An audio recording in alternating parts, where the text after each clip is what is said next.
Thank you. Good evening. I'll call to order this meeting of the Concord Planning Board on Tuesday, September 12th, 2023 at 7 p.m. The Planning Board is convening this meeting by video conference using the Zoom application. This meeting will be recorded for future on-demand viewing. I'd like to welcome everyone attending this meeting and take attendance of members and staff. Rob Almeida. Here. Andrew Boardman. Here. Sue Felshin.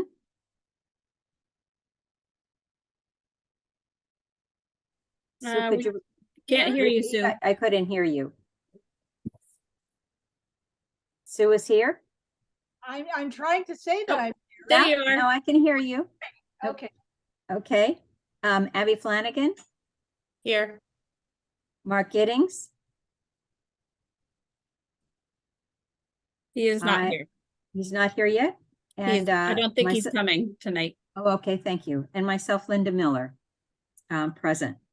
And also we have the town planner, Elizabeth Hughes. I'll briefly review our meeting procedures.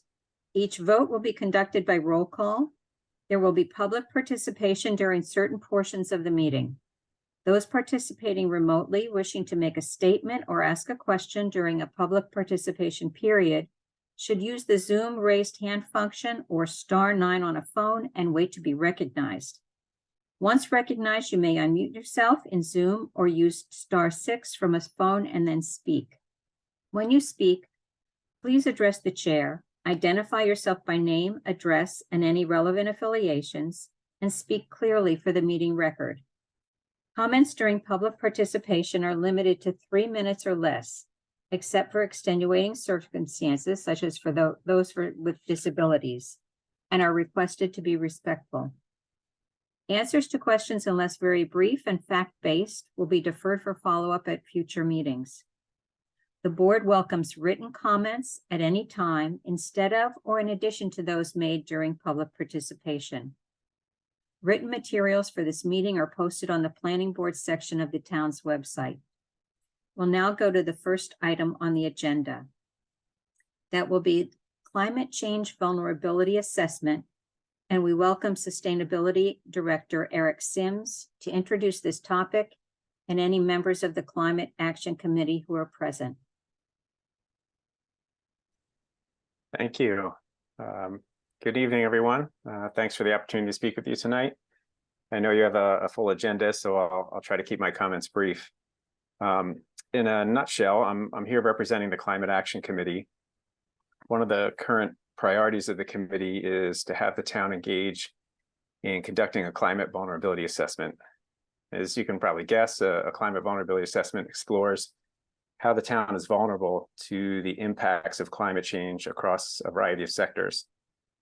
Unlike a hazard mitigation plan, which the town just recently updated, which typically relies on historical data and trends, an assessment uses climate projections from models to best assess future climate conditions and impacts and provides a framework for strategic planning and response. So sectors can include the built environment, so buildings, transportation, associated infrastructure, can include the natural environment, agriculture, etc. Obviously, there's strong connections between climate change and the future of planning for the town, which is why I'm speaking with you tonight. At this point, the committee's reaching out to engage other relevant boards and committees to raise awareness of their intention to try to move forward with this. And they're hoping to create collective support around the effort.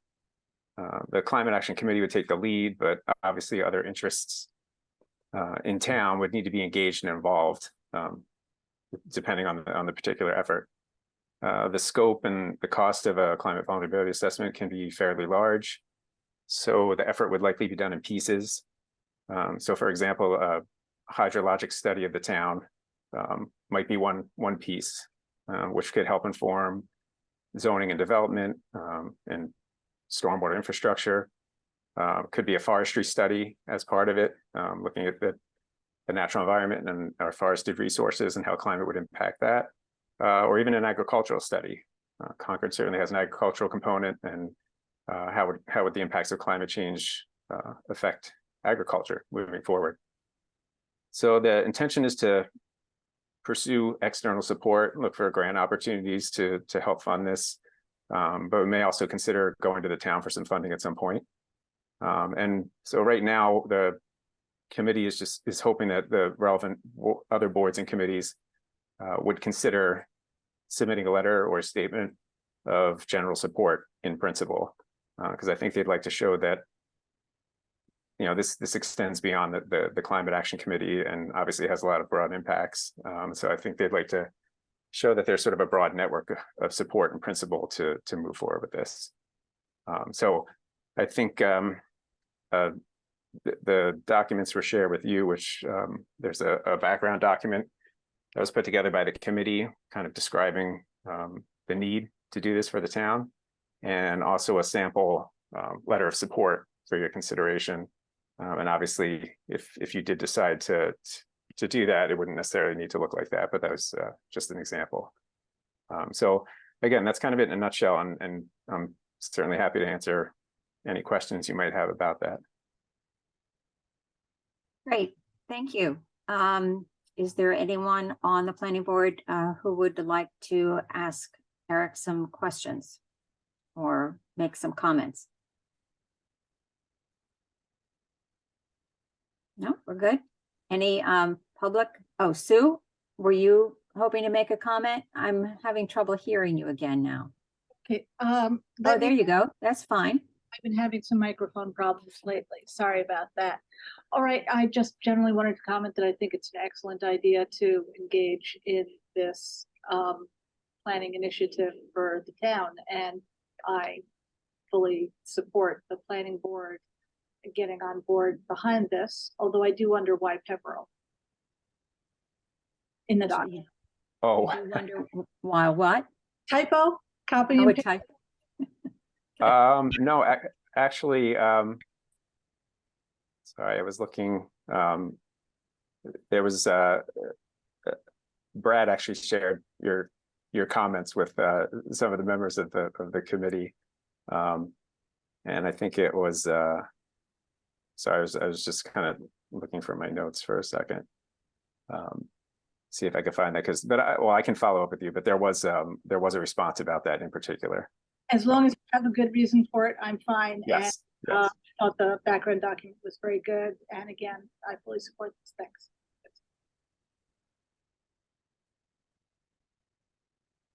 Anything else from the planning board?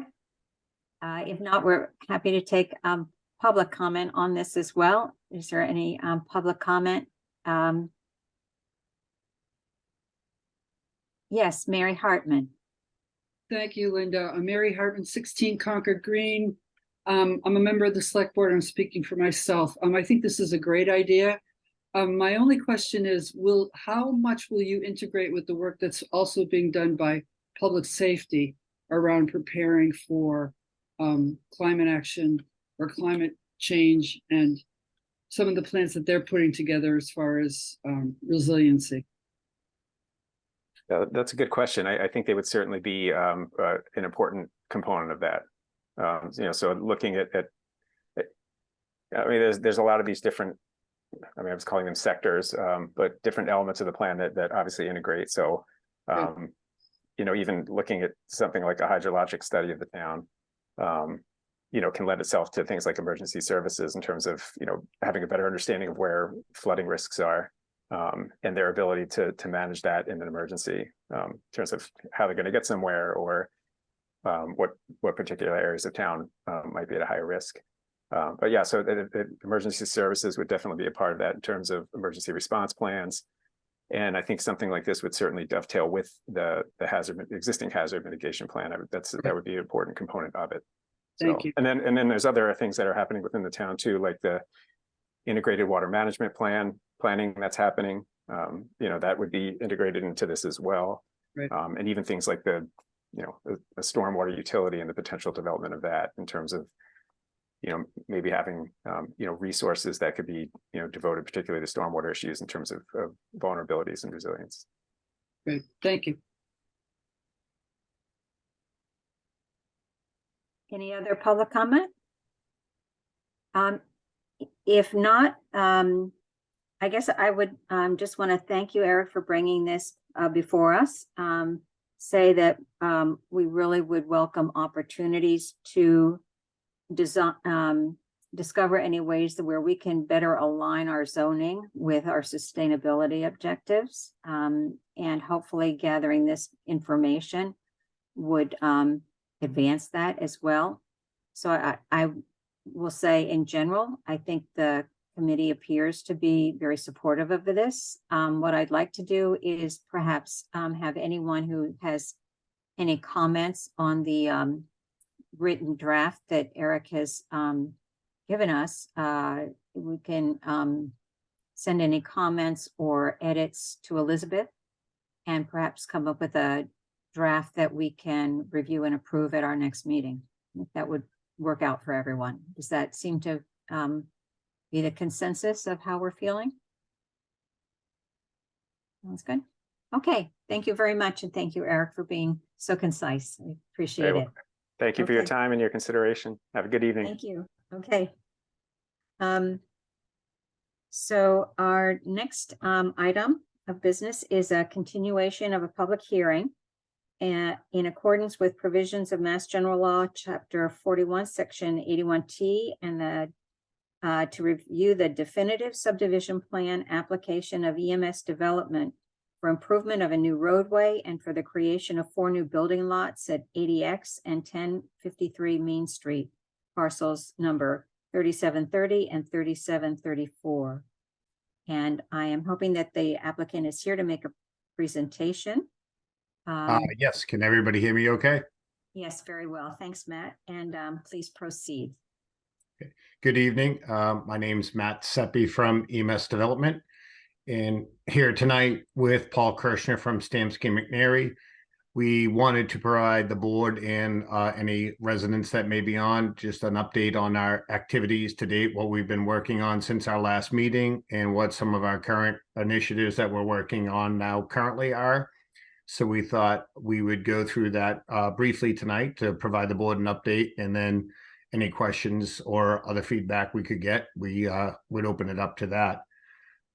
So since our meeting in July, we have had an opportunity to receive comments from all the town departments on the first draft of plans that we had submitted. We did respond with an updated set of plans and updated set of reports and comments that went in on August 21st. We don't have all the feedback yet from the town departments on those new plans because we just got it to them on the 21st, but we have been able to respond to the items that they identified questions on from the first set of plans. And I thought maybe I would have Paul very briefly just touch on a few of the main items that were comments from town departments that you were able to address. Yep. For the record, my name is Paul Kirshner from Stamsky McNary. We're the engineers and surveyors for this project. So we did provide a letter responding to the comments from the various departments that commented on the initial iteration of the plan, and I can dive into greater detail on any of the response that we provided if you'd like. But most of these comments were didn't really require substantive change to the plans. For example, we added a vertical scale on the profile sheets. Some of these comments didn't require any change at all. In terms of change that actually makes a difference on the plan, we did make a slight adjustment to the intersection between the proposed new roads. Very minor. It's probably very difficult to even identify that change on the plan, but it just results in slightly more pavement. We're talking less than 50 square feet of additional pavement. That's just off of memory, but so that's a small change. We did adjust the catch basin locations accordingly based on that adjustment to the pavement, but that has not required us to make any a significant change to the drainage system or really any change at all. We're still proposing the same number of chambers and same basic function of the system. We added another hydrant And the remainder of the comments, I don't think it's necessary for me to go into them unless the board would like to hear more. But the biggest change in my opinion is that since the last time we were before you, we have revised our cut and fill calculations. So whereas our original cut and fill calculations were for the entirety of the work that we are showing on our plan, we have revised them to only include the work required for the construction of the subdivision roadway. And that includes, grading the road properly, but also the construction of the proposed drainage infrastructure. So whereas our initial cut fill calculations had called for over 5,000 yards of cut, our revised calculations call for 628 yards of cut. So that's all I got. But if you have any questions or want me to go into any detail on any of the comments that have been made, I am here. Thank you. Thanks, Paul. Elizabeth, would you like to comment? So I want to clarify that the change in the cut and fill calculations, the definitive subdivision plan, the grading that's required for that, the subdivision needs to include all of the grading for the roadway, utilities, and the stormwater drainage for that new roadway. What it does not include is the cut and fill for the individual building house lots. And under the zoning bylaw, the construction of an individual buildable approved lot, less than 1,000 cubic yards of cut and fill is incorporated or permitted as far as each individual building lot. So while for the subdivision, all the board is looking at is the cut and fill and whether a special permit may be required for the subdivision. Those calculations are what has been amended, and the individual cut and fill for each of the building lots, which would be determined should the definitive plan be approved, is part of the building permit process for each individual lot. So I just want to make sure, everybody, was clear on, why that change happened, and answer any questions from a zoning perspective or subdivision perspective. So Elizabeth, does that mean that should the subdivision amount of, round numbers 650 cubic yards, it certainly is less than 1,000, but then if each additional home is added to that, obviously it could well exceed 1,000, and then is that really just an opportunity to work around the 1,000 that would require a review? No. So how it works between subdivision and zoning is that what's before the board is not the individual construction of the lots. What's before the board in the definitive subdivision plan is the construction of the new roadway, the stormwater drainage, and the utilities. So that is what is part of this board's review in the definitive subdivision. So at 600 and change, the construction of the subdivision does not trigger the earth removal bylaw. Should the subdivision be approved and the plan recorded, each of those lots becomes individual buildable lots. And under the zoning bylaw, the construction of a single family dwelling on a buildable lot, the earth removal bylaw would not be triggered for each of the individual lots if it's under 1,000 cubic yards for each individual lot. Okay, thank you. Abby? So I had a question on page 4 of 5 under the memo from Concord Public Works Water and Sewer Division dated July 11th, 2023, subsection B. It said the proposed water system design, which includes a dead-ended water main extension, does not conform to industry best practices and policies adopted by the Public Works Commission. Looping water mains whenever feasible and practicable has been long-standing policy of the Public Works Commission. And the response is that it's not feasible or practical to loop the proposed water main. Can you explain to me why that's not feasible or practical? And what the issue is there, because it seems pretty clear from the Public Works Department that they think these should be looped. You're saying it's not feasible or practical, and I want to understand a little bit more about why that might be. Yeah, I'm going to share my screen here because I think it'll be easier to see. So I need to, the Zoom thing is always getting in my way here. Okay, you can see the plan, I hope. So we are proposing the water main to serve this subdivision to come off of Old Bridge Road. You can see this connection here. We have it coming through and going down this other road. And we have water services off of that proposed main. What we're showing is lot 1, the existing 1053 Main Street has its water and sewer service off of Main Street. So we aren't proposing any connection from our new water main to that lot. So what we mean by that it's not feasible or practical is we have frontage to loop the water main between Old Bridge Road and Main Street.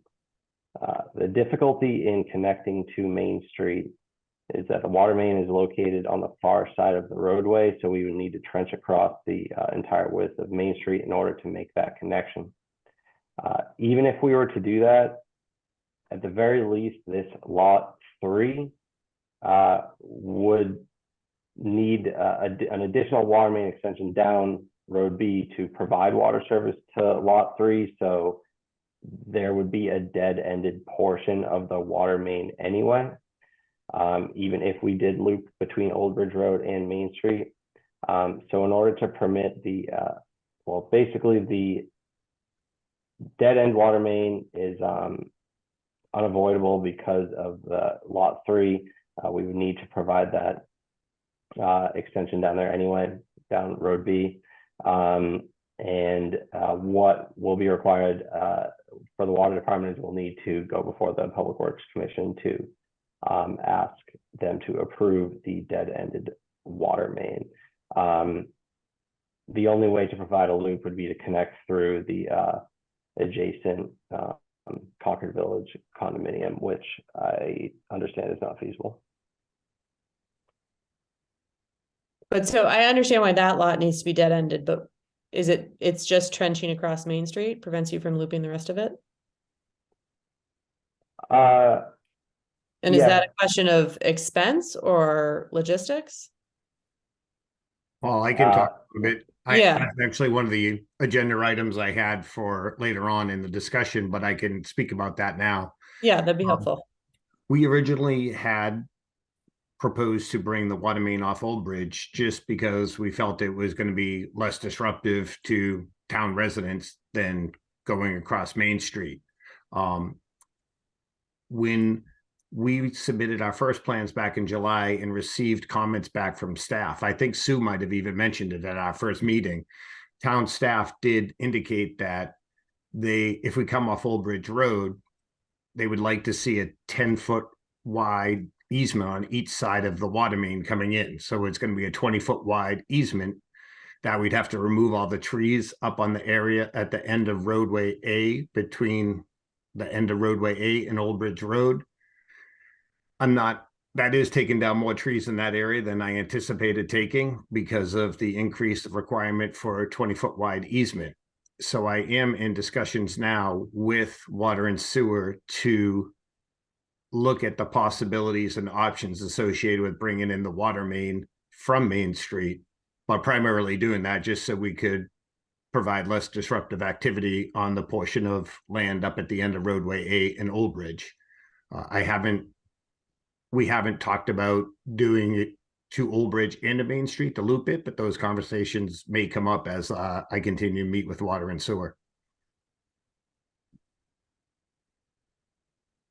So, yeah, I'm hoping to have better information on that over the next few weeks after we conclude, our analysis, working together with them to get that figured out, what's the best approach on how to minimize impact to the site and also provide the appropriate, design qualities that they would like to see. Okay, thank you.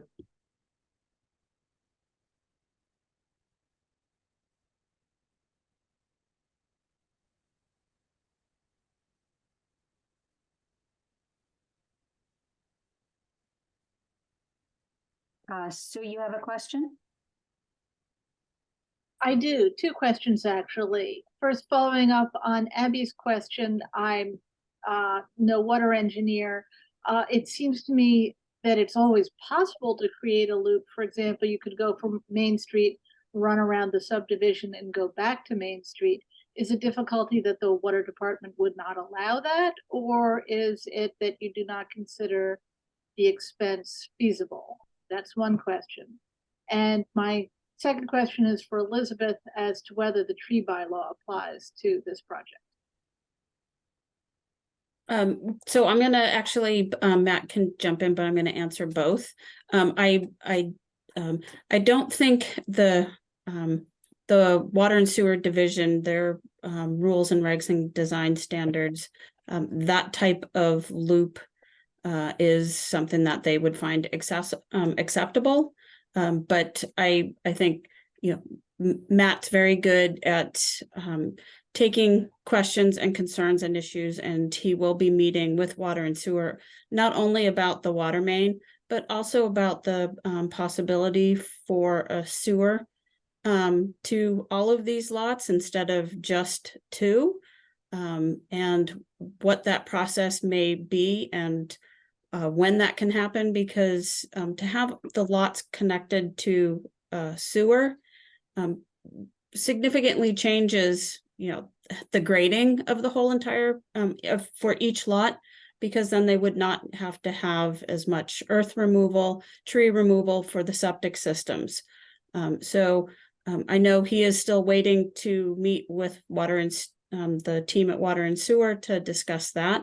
So this meeting tonight really was kind of just to provide an update to the board while, these things are still kind of being ironed out to figure out how to move forward with, the best project to address all of these issues and concerns.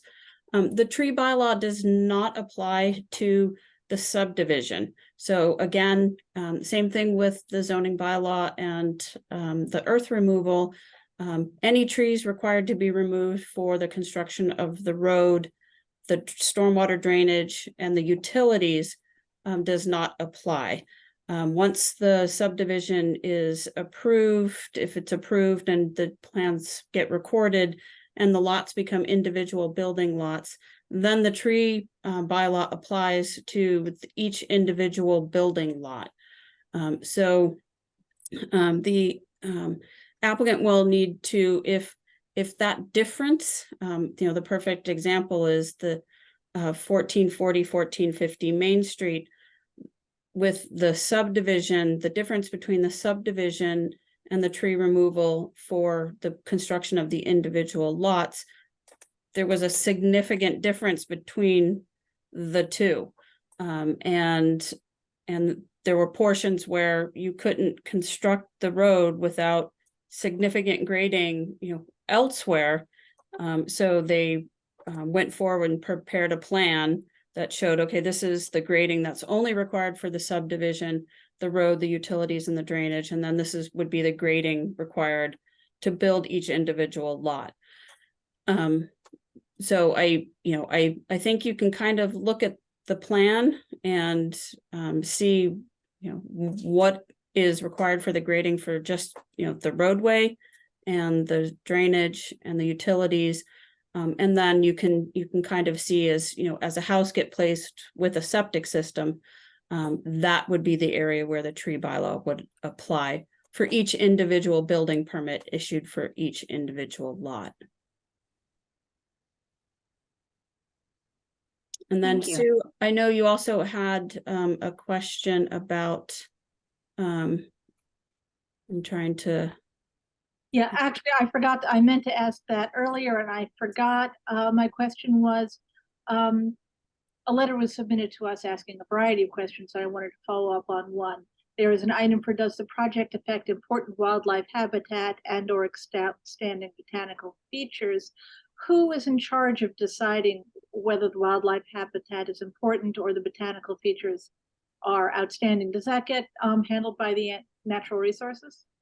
so that is part of the, the board's consideration and the findings you make for a definitive subdivision plan. The applicant has had their biologist go out and do an evaluation, and that letter was submitted, I think, just a few days ago. And it was posted to the website, and I don't think it made it to the board. I think we just got it last week. But that letter will be also sent to the Natural Resources Director for her evaluation, and that letter from that biologist will be part of her review and comments to the board. Because there are no wetlands, on the property, that, there's nothing within the jurisdiction of the Natural Resources Commission. But the Natural Resources Director will provide her comments to the board on the project. And that would include review of that letter from the biologist. Okay, thanks.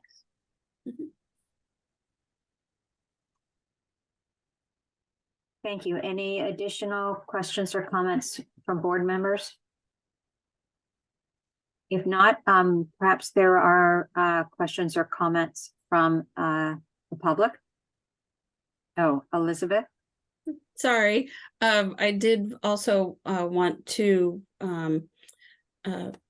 Matt Seppi did go to the West Concord Advisory Committee meeting last week.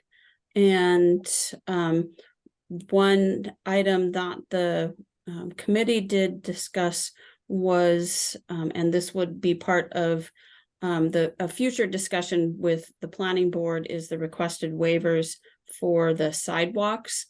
Currently, the subdivision rules and regs state that sidewalk shall be on both sides of the road.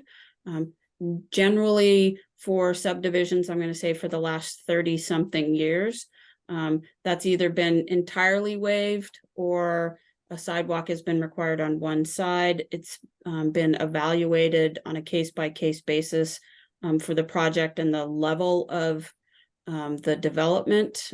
To go back, 1440, 1450 Main Street, it was one sidewalk on one side of the street for the short little cul-de-sacs, and then a sidewalk on both sides for the main road that went through.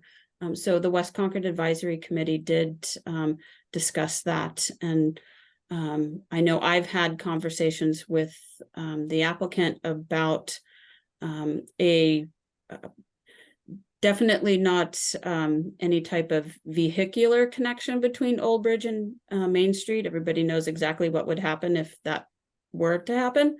But the possibility for some type of public, pedestrian path connecting between Old Bridge and Main Street, just on one side of that main road. So that's just something that the board doesn't have to talk about tonight. That can be part of your consideration when the design of the plans gets a little bit more solid after conversations with water and sewer. But that, I just wanted to make the board aware of the West Concord Advisory Committee's comment. Thank you. Mr. Seppi?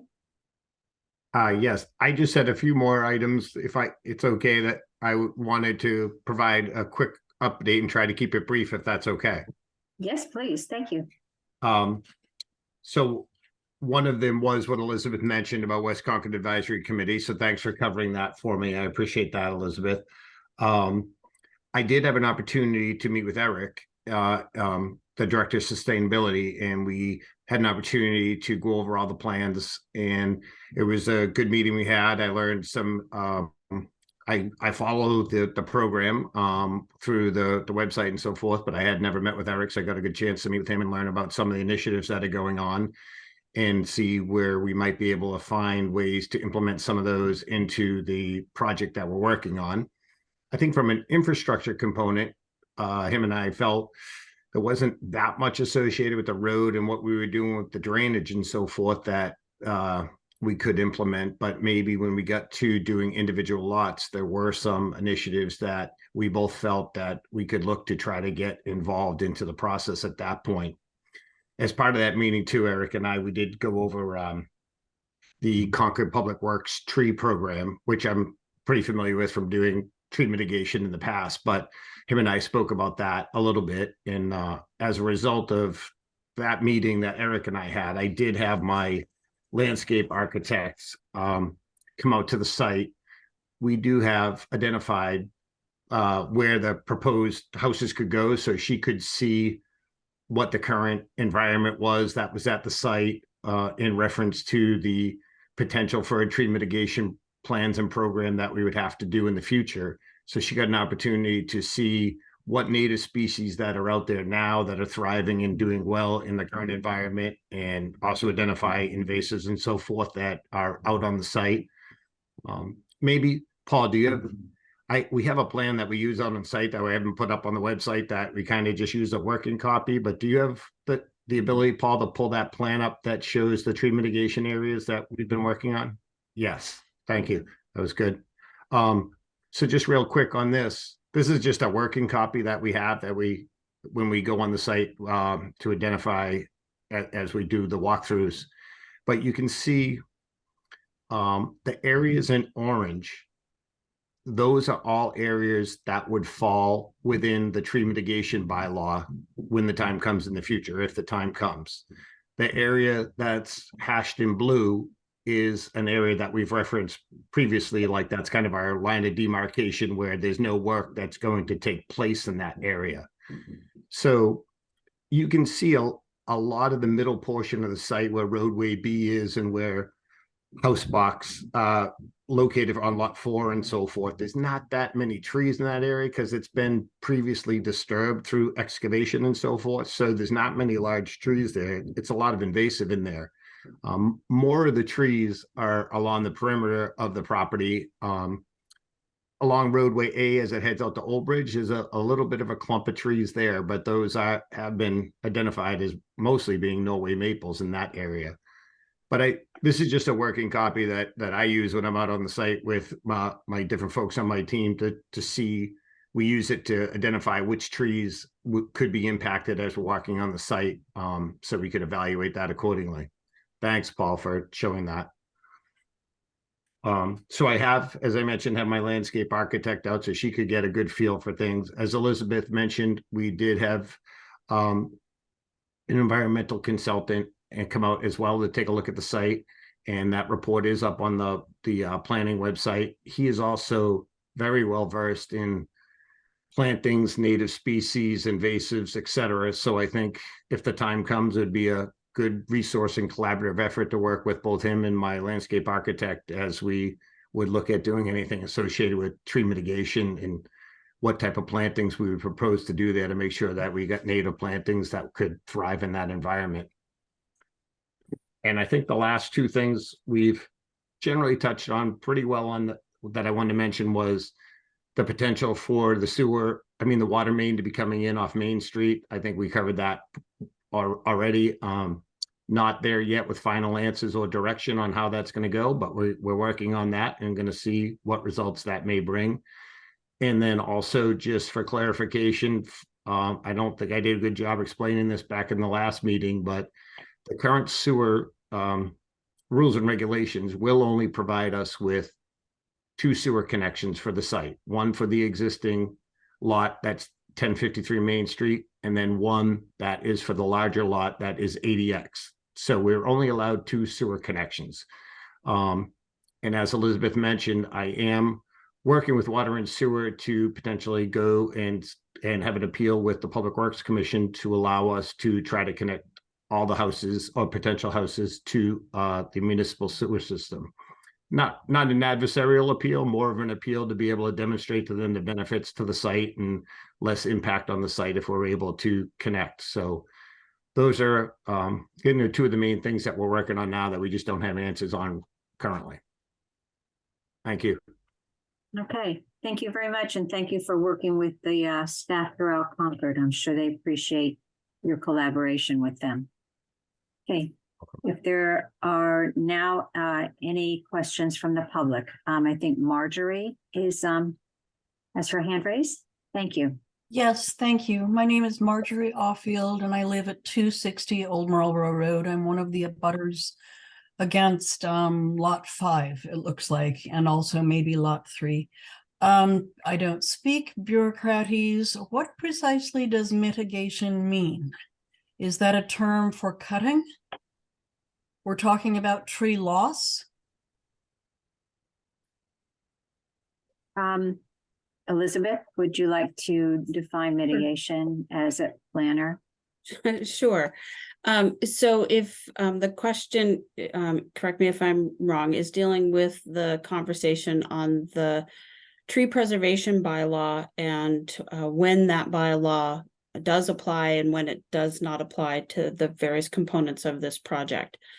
So as I mentioned, it does not apply to the subdivision work, but it does apply for the construction of each individual lot. And under the tree preservation bylaw, it specifically defines what is considered a protected tree, and that is a tree that's over 6 inches in diameter, breast height, located within the required setbacks. And then if a tree is to be removed, or if the construction of a project would significantly impact that tree to cause our land manager and the Natural Resources Commission is a certified arborist, and he reviews all of these applications. So if somebody is proposing, 14 feet of fill within 3 feet of the trunk, that's going to kill the tree. So whether you're actually removing it or not doesn't matter. You are significantly impacting that tree. The tree preservation bylaw and the rules and regs that go with it define what is required for mitigation. And it's a calculation that takes into the diameter of all the trees that are being removed. And the applicant is required to either replant half of the total diameter, and those trees that you replant have to be at least, I think it's 2 or 2.5 inches in caliber. So you can't just plant, a teeny little Christmas tree. You have to plant, a decent sized tree, but not one. So what I have learned, and I'm not an arborist, is that there's this threshold between planting a teeny little tree that's not going to survive, a substantial, a healthy 2.5 inch tree. Trees that are much larger in diameter also have significant risk and failure. They also don't like to be uprooted and transplanted either. So the bylaw and the rules and regs state what that requirement is. And the applicant is either required to mitigate the tree removal by either planting, or they can provide a cash mitigation that is, I believe, and Heather can correct me or she can look while I'm talking. I believe it's $375 per diameter inch removed. It's significant. The tree preservation bylaw was passed in 2017. I think there has only been 3 instances. We get about 20 applications a year where a developer, because of the constraints of the lot, was not able to mitigate tree removal through planting and had to pay into the tree preservation fund. So I'm going to say, 99.9% of the time, the mitigation is planting of replacement trees that meet the requirement of the bylaw. Thank you. Does that answer your question, Marjorie? Yes, in a depressing sort of way, but I have clarity. Thank you very much. Okay, thank you. Are there any additional questions? Yes, Andrea McClatchy? Yes, I actually just want to ask for a clarification and then raise my question. So the replanting of trees, I believe, does not have to occur on the lots here. They could be anywhere. Is that correct? So if you'd like me to answer that, Linda? Yes, yes, please do. Okay, so the tree preservation law, bylaw allows the applicant to either plant it on that property, or they can, work with adjacent property owners. Let's say, an adjacent property owner may, the applicant can work with that person and plant trees on the adjacent property. It's generally for an individual building lot. What we have seen is, a property owner, a builder will plant the trees on that same property. There have been a couple of instances where a builder has worked with an adjacent property owner to plant different types of trees on the abutting property, but then the maintenance of that tree then goes to that abutting property owner. So, there's a trade-off. Okay, thank you. My question is not that, actually. My question is related to the letter of environmental impact. So that letter was procured from somebody called B&C Associates, who define themselves as wetland consultants, list only one employee, I believe, and whose website says, and I quote, B&C Associates has been involved in the successful permitting of all size projects, from small house lot undertakings to large commercial and public sector endeavors. We prepare all permitting forms and provide full representation to help move your project through the entire permitting process. This doesn't sound like an objective letter of environmental impact. And I disagree with many of the assertions of this letter. For example, the assertion that the area is not a wildlife travel corridor because it does not connect two 50-acre undeveloped areas. I can attest that much wildlife crosses my property, which is one of the only unfenced yards on the street, nearly every single night, coyotes and foxes, for example, likely passing from the Assabet Bluff area, which is about to shrink, to the Concord Country Club and Sudbury River beyond. Whether this fits some definition or not is, of course, not the animal's fault. It's all they have left. There's also a hawk's nest behind my house, and I watched the parents raise and fledge 3 young hawks who used the entire backwoods for flight training this summer. It was a highlight of my summer, as are the tree frogs, which are actually enriched in the lower rather than the upper habitat, in contrast to what the environmental letter asserts. My question is it the norm for developers to procure their own environmental consultants in Concord, which seems unobjective? What qualifications does Concord seek in such consultants, and how can the public feel that this is an objective process? Can we do better? Thank you for your comment, Andrea. Rob Almeida, who's on the planning board, do you have a comment or question? Your hand was up. More just a statement, just to remind everyone to state their name and address. Miss McClatchy did not. So we have a lot of people on tonight. There's going to be a lot of people. So we just need to remind everyone of that. Would you like me to? I'm sorry. My name's Andrea McClatchy, and I'm an abutter on 79 Old Bridge Road, and I've lived here for 30 years. Thank you very much, both of you. Are there additional comments from the public? Yes, David Arenthal. David, I believe you're still muted. Sorry, I got the video right. I'm David Arenthal. I live on 82 Old Bridge Road. So I'm not an abutter, but I'm kind of coming into this and I'm trying to understand it. And I just wanted to get a sense of to what degree is there a licensed architect sort of supervising this at the community level? And I'm also wondering at what point we're going to see licensed architectural specifications design that would show things like elevations. Okay. Thank you for your comment. I will move on to Scott Richardson. Hi, Scott Richardson, 260 Elsinore Street. Just a comment for the planning board members. I know you have a tough job to do, and I appreciate your service to the town. But I really hope you can scour the regulations and think creatively about how this project can be made smaller.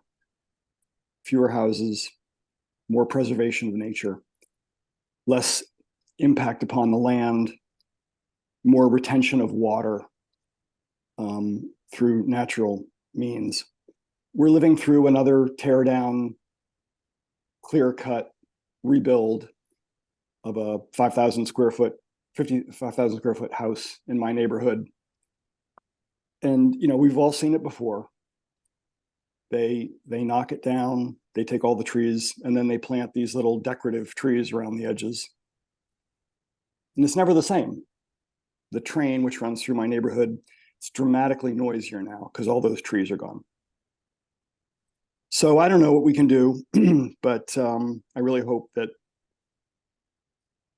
we can find a legal and fair way to balance the interests of developing houses with keeping what makes this town so remarkable. Thank you. Thank you, Mr. Richardson. Are there any additional comments? Maxim Yarchuk, I don't know if I got that right. If not, I apologize. Okay. Thank you. You got it right. My name is Maxim Yarchuk. I live in 54 Staffordshire Lane in Concord village. And I read the environment impact document, like assessment. And based on the environment impact assessment, it sounds like there are like almost no trees, but it is like kind of false. Here is like Google map with the land, which like full of trees. It is like 1 point. I have like 3 points. Second point, the developer suggests to like have drainage for all water, and the drainage will kind of like remove all water from the land, and in the like sorry, the gray tree frogs they required a permanent or temporary water pool for breeding, and the environment assessment document like suggests to leave for those frogs on the hillside where it will be like no water, temporary or permanent, because it will be like everything will be drained. And so like in a few years, those frogs will be gone. And third point about the environment assessment, it for me is like surprise to suggest environment like species adapt to city, and kind of like instead of like hunt on the land, like go to garbage truck and like eat from the garbage truck or garbage can. For me, it's like really surprising to suggest even like wildlife adapting to town, kind of like to eat from garbage truck, garbage can. And it just kind of like, for me, I have been live here for a while, and I really enjoy living here. And for me, it would change dramatically. It will change dramatically whole environment around us. And we have seen like coyotes, foxes, and like big bird hunting in that area. And the environment impact assessment does say nothing about any like species which will be impacted, because this like hunting ground will be gone and it will be replaced with like pavement and like few houses. I feel like it will dramatically impact everyone around. Is that it? Thank you, Mr. Yarchuk. Is there an additional comment that Marjorie has already made a comment? Are there any additional comments that have not been heard from individuals that haven't been heard? Okay, Marjorie then. Marjorie, you're still muted. The technical idiot. Thank you so much for recognizing me once again. I think the previous speaker is right about that, and I just wanted to say that I find it very unfortunate that the process of mitigation removes mature trees that are a source of food and shelter for animals, with things that are really little more than saplings that cannot perform. They can't perform the same function for many of the species that live there, particularly things like tree frogs. I think it's an unfortunate use of language, and the equivalency is simply not there. I would just like to have that noted. Thank you very much. Thank you for your comment. I see that we do have one more hand, I believe, from Andrea McClatchy. Yes, sorry, one more question. Again, I'm Andrea McClatchy and I live on Old Bridge Road and I'm on a butter. I'm most familiar with the lot 5, the trees on lot 5, and my neighbor. And there are a number of very old sugar maples, large sugar maples. There are some Norway maples. Those are very hard to distinguish. And I wonder if a mitigation plan is not going to replace the sugar maples, those large, very tourism valuable trees, actually. One way that a lot of this could be alleviated, a lot of this concern could be alleviated, would be by shrinking the footprint of the houses. I'm not sure we need to have 1.45 million 4-bedroom homes that are supposed to, by the application, only have a total of 5 children across the entire development, which seems like a miscalculation. But it seems like shrinking the footprint of the homes, in addition to getting the sewage to be on town sewage, or working hard to do that, maybe with all of us petitioning to do that, would certainly alleviate a lot of the things that we're talking about. That's it. Thank you very much. And I see Dave Munn. There we go. Let me see if I can get video on for everybody. I appreciate your giving us some time to make some comments. I live, again, Dave Munn, 6 Bridgecourt Lane. So I'm right on the corner of Old Bridge and Bridgecourt Lane. And so this is the first one of these that I've attended. When I hear and see the complexity, what seems to me like a lot of complexity for this project, shoehorning in 4 homes, behind multiple people's houses, with roads, with sewer and drainage, with landfill, with cutting of trees. What I think about for me and our neighbors, incredible amount of disruption. There has to be so many other places in town that could be a better spot to build 4 homes, much easier, less disruption, noise, safety. I worry about that because there's a lot of little kids in our neighborhood and more on their way. Dogs and puppies, and yes, we've heard about some of the wild animals, but I think about all those things are going to be a challenge for us, as it is. Old Bridge Road can be like a thoroughfare, even though Old Marlboro and Main Street are much more crowded.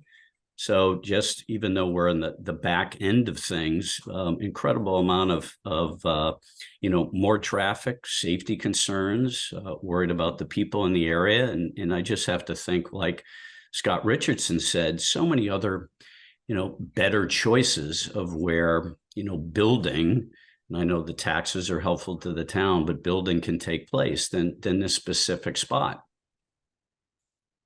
So thanks for hearing my comments. Thank you. Are there any additional residents that would like to? Yes, I see Natalie Natalie Yarchuk.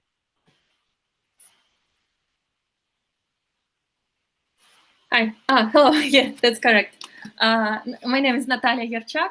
I live on 54 Staffordshire Lane, and I also have some concern about this environment report.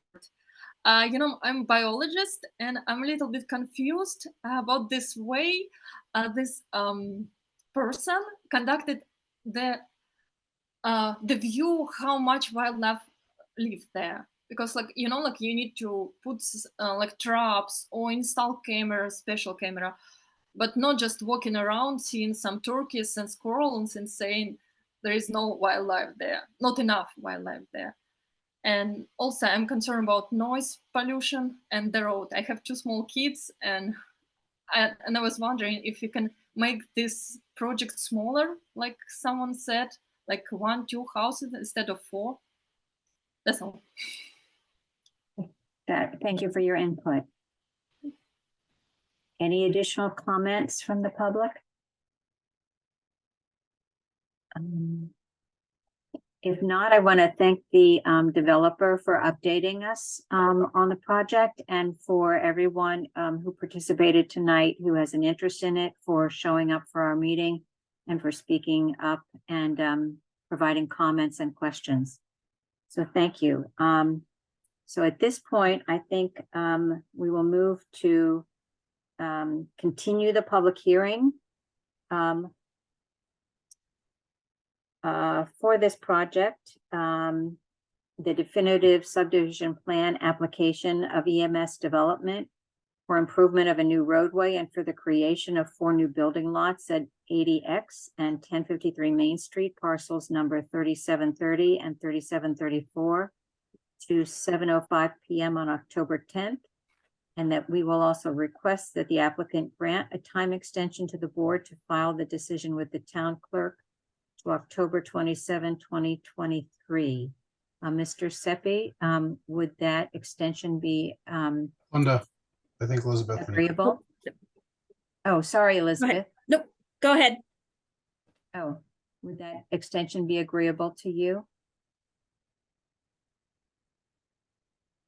Oh, yes, I'm that's sorry, where you met. Mr. Seppi, yes, you have to unmute yourself and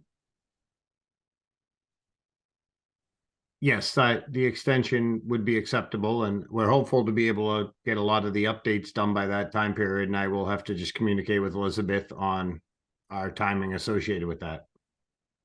great, thank you very much. Do I have a second for the motion? I'll second. Thank you, Andrew. So we will pull for the vote for Abby Flanagan, Aye. Sue Felshin. Can you speak up again, Sue? Aye. Thank you.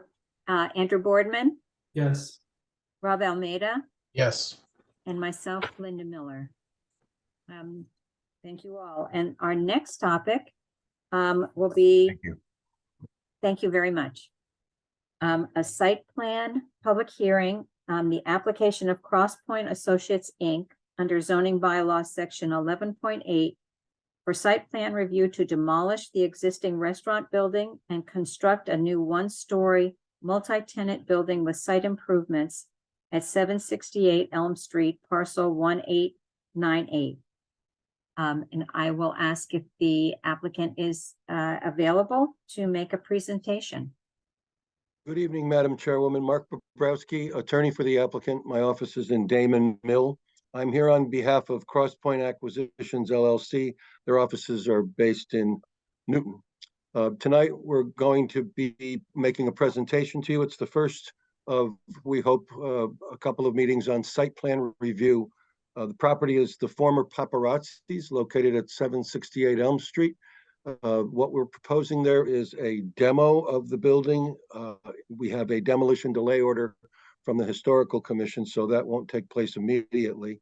The property is located in the LB1 district, and the proposed new uses are coffee restaurant, a bank, and a medical use. I'm going to turn this over to the Director of Development for Crosspoint Associates, or for Crosspoint Acquisitions, Kerry McCormick. When he's done, we'll have our architect, Axel Solberg, make a presentation. Brandon Lee from Kelly Engineering will fill you in on the civil issues. Our landscape architect, Vesna Maniva, will talk about the plantings. And last but not least, Ken Krim from Bayside Engineering will talk about traffic. So take it away, Kerry. Great. Thank you, Mark. Good evening, Chair and board members. I appreciate your time tonight. My name is Kerry McCormick. I'm Director of Development with Crosspoint Associates. As Mark mentioned, Crosspoint Associates is locally owned, based in Newton, Massachusetts. We were founded in 1980, in the 1980s, and we currently own and manage over 3 million square feet of property throughout the Northeast. One area that we specialize in is kind of revitalizing community centers similar to this one. Sometimes we can come in and reutilize a lot of the components of the building and the property. Other times we have to kind of work and create new, as it's not able to be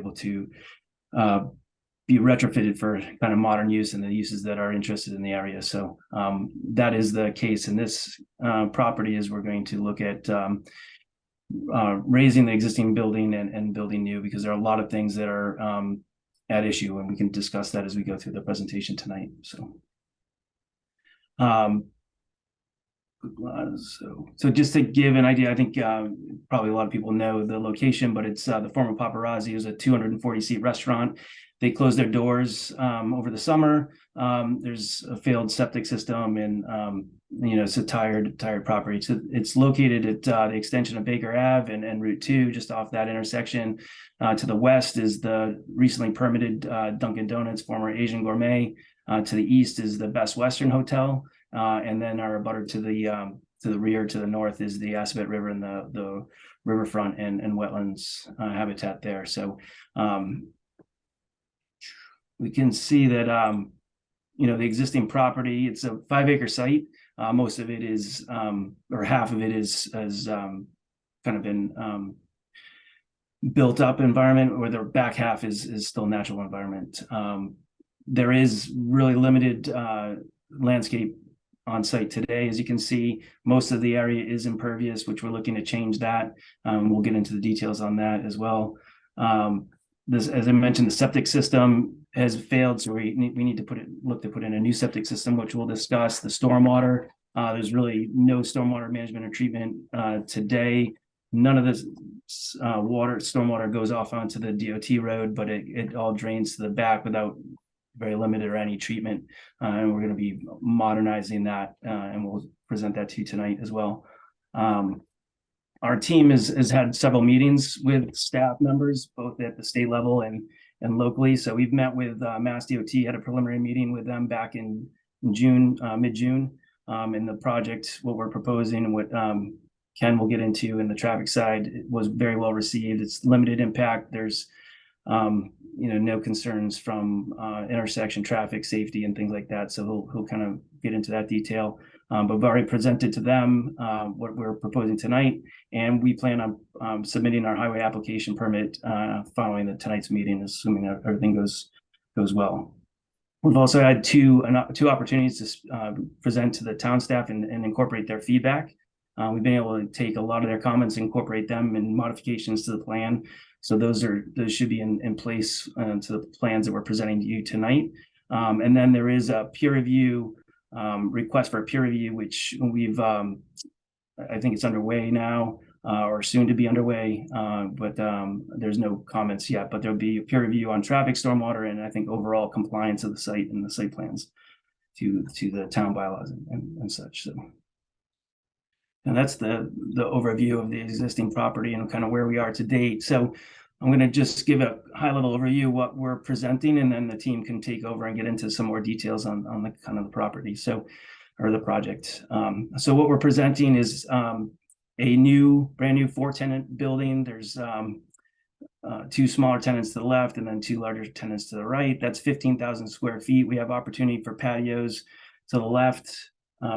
Sorry, I was pointing to the wrong screen. So patio to the left, and a small patio in the front of the 2 restaurants here.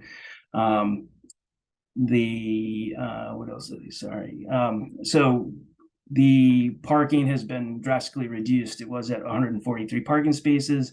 We've added a lot of new buffer zone to the wetlands, planted that, and reduced the parking spaces down to 115 parking spaces. We're at the limit with what we're required to put in place with the 3rd tenant from the left being a restaurant. We haven't finalized what that tenant is. It could be a medical use, could be a restaurant use. So the plan that we have today presents what would be needed for a restaurant use.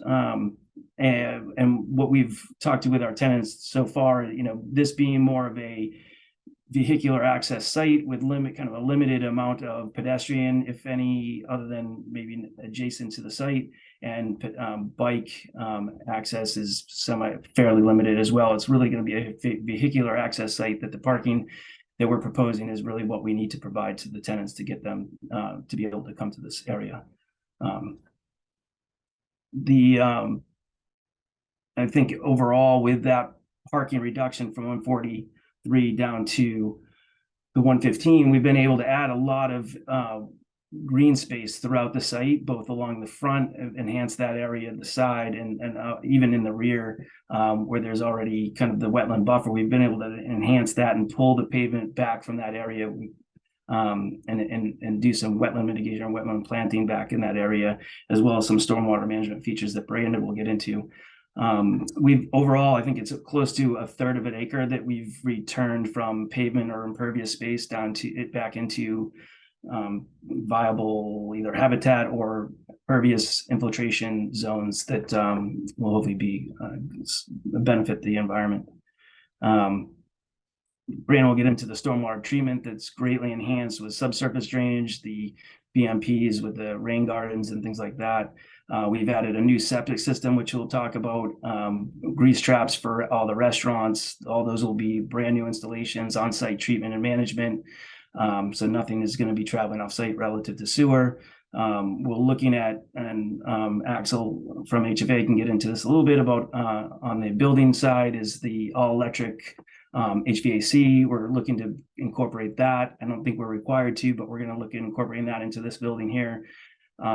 We met with CMLP multiple times. We're looking at going underground with the utilities, so we're focused on that. We'll take an overhead line that goes to the back left side of the site, and we'll bring that underground and bring it around to a new transformer in the back of the property. We're also working with CMLP, Concord Drives Electric, and even Tesla. We're in talks with them about the EV charging at this location. It's a good commuter location, good opportunity for people to park, charge, and eat or drink and things, not drink and drive, but be able to have some time to charge their car. We haven't finalized anything, but at the minimum, I think what we're looking to do is at least a EV ready program here with CMLP and Concord Drives Electric. So I think the team will be able to drive into more detail, but with the building and the site and the traffic improvements. But I think you'll hopefully find that we've been able to do is maintain good harmony with what we need to do to kind of modernize the property in both the building and the site improvements to be able to incorporate needs and necessities of tenants in today's market. So I'm going to turn it over to Axel, and he's going to take you through kind of some building design. So I'm going to flip to those now. Thank you, Kerry. Greetings, Madam Chair, members of the board, members of the community. My name is Axel Solberg. I'm a principal in charge of our HFA's Franklin office. We're located at 31 Hayward Street in Franklin, Massachusetts. Our office has many years of experience working with existing sites, rehabilitating existing sites, and developing new buildings that elegantly can fit within the local vernacular style. And so what you'll see tonight is our first pass at what we're thinking for the architectural composition, both for massing, materials, and some rationalization for why we ended up with the design that you see in front of you here. So as Kerry mentioned before, this is intended to house 4 tenants. Each of those tenants has a prototype design, and we've got a lot of experience dealing with prototype designs and adapting them to meet the local vernacular style of the communities that they'll be residing within.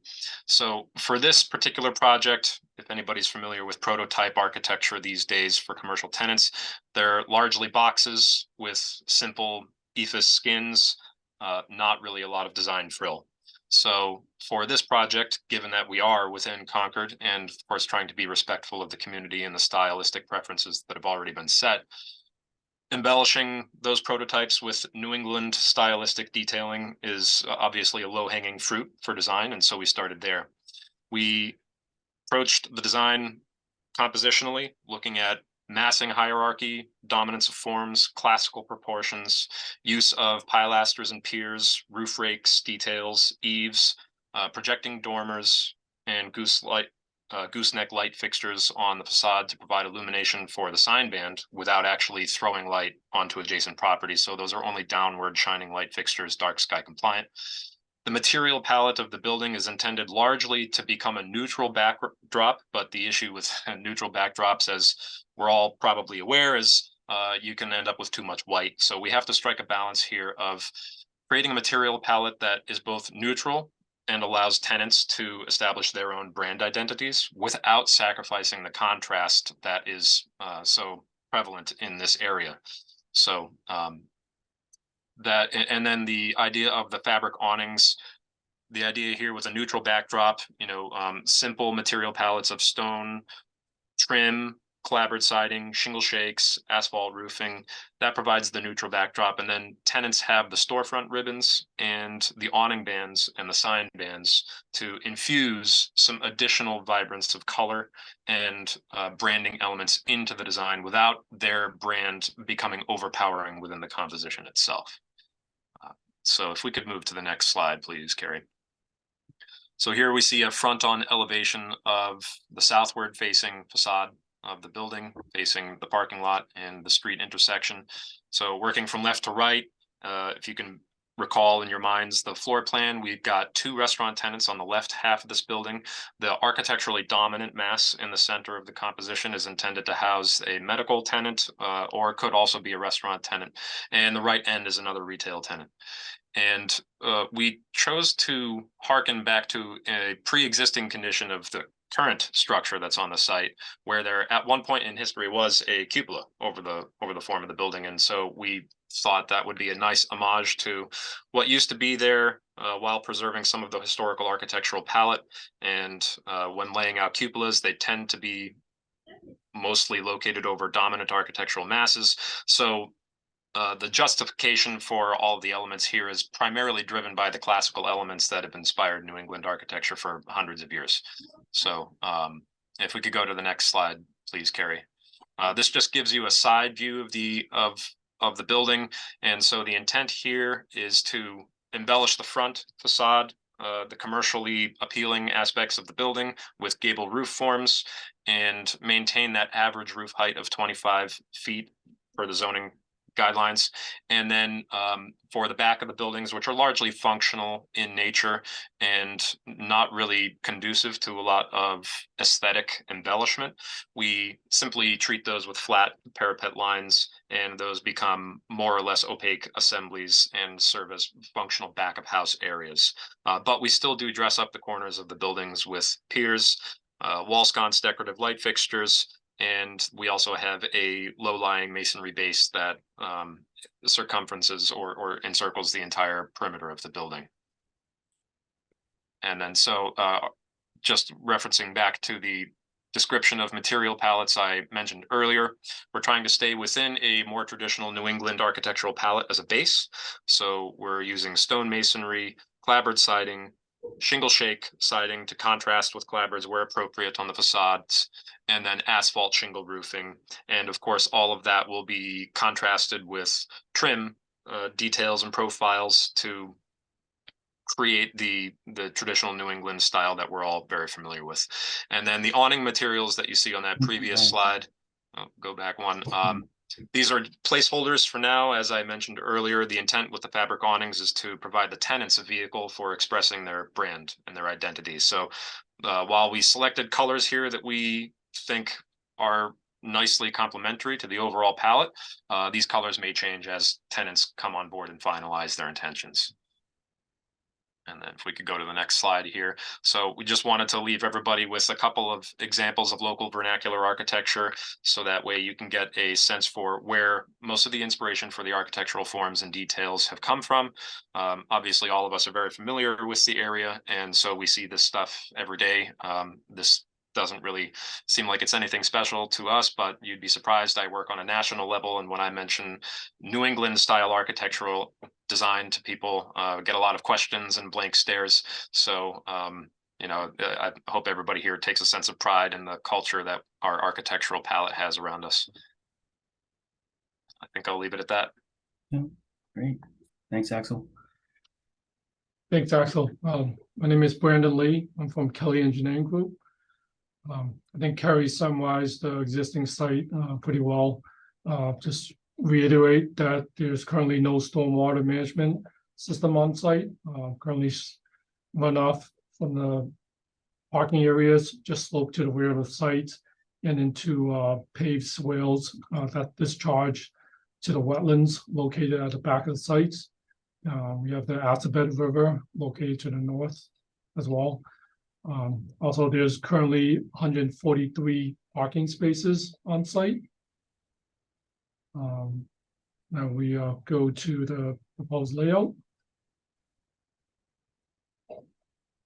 So as Kerry mentioned, we're proposing a 15,000 square foot mixed use building. There will be 115 parking spaces. This is a net reduction of 28 parking spaces from what's currently on site. This also results in a reduction of 16,818 square feet of impervious area. That's a significant reduction in pavement area from the site. We've also added some landscape islands within the parking areas as requested. That will provide some trees to break up the parking. We've also provided site access to the site. There's currently an existing sidewalk along Elm Street that we will connect to, as shown. There's sidewalks all around the building, shown in the gray. We've also provided a site access to the Best Western located there, so that people from Best Western can walk over to the site. There's a drive-through ATM for the bank located on the right. We've also provided loading at the rear of the site, as well as dumpster located at the back of the site. The dumpster pad is 36 feet wide by 18 feet deep. This is large enough for recycling and multiple dumpsters. We've also provided bicycle racks that's located adjacent to the patio. So if we move on to the site plan resource utilities. So as I mentioned, there's currently no stormwater management system on the site. That will be significantly improved. We've designed a stormwater management system that far exceeds Mass DEP stormwater management standards. We will provide best management practices that includes low impact development.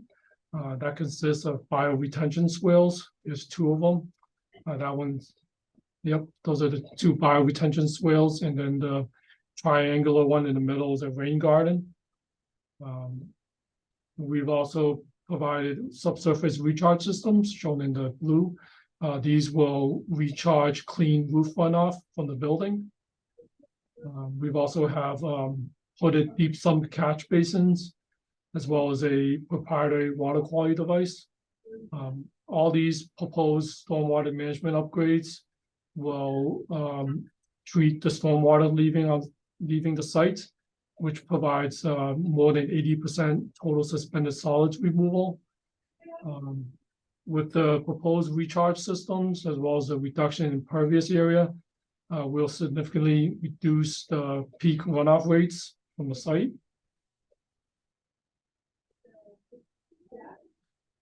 Sewer will remain on the site. We will design a septic system that will be permitted with the Board of Health. We have septic tanks and grease traps and pump stations located at the rear that will drain to a leaching field located to the front of the site beneath the parking lot. Again, all this will be permitted with the Board of Health. We'll also provide new water service that will connect to the main in Elm Street. The building will be fully sprinklered. We have a fire suppression system. We've also shown snow storage on the site. That's shown in the yellow bubbles. All the snow storage will be located outside the 50-foot buffer zone to wetlands as required by the NRC. We've also provided some temporary snow storage areas where snow can be hauled off from the site during large snow events. There will be an existing utility pole that will be relocated for the driveway connection. We've also met and are currently working with the Concord municipal light plants to provide power to the site.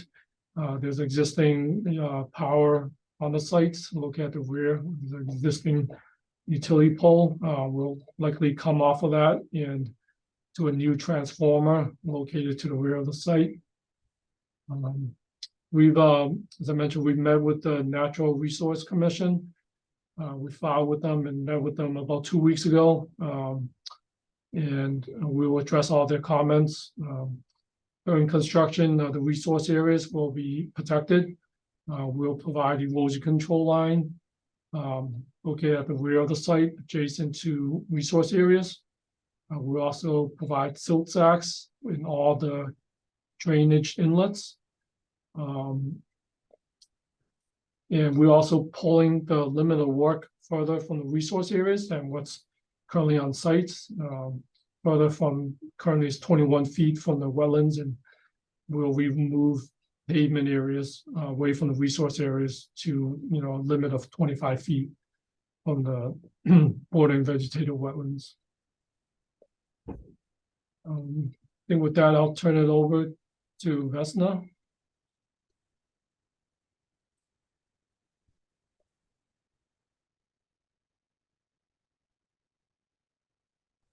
Thank you, Brandon. My name is Vesna Maneva. I'm a senior landscape architect at Halverson Townbound Studio. We are going to be presenting the landscape concept today.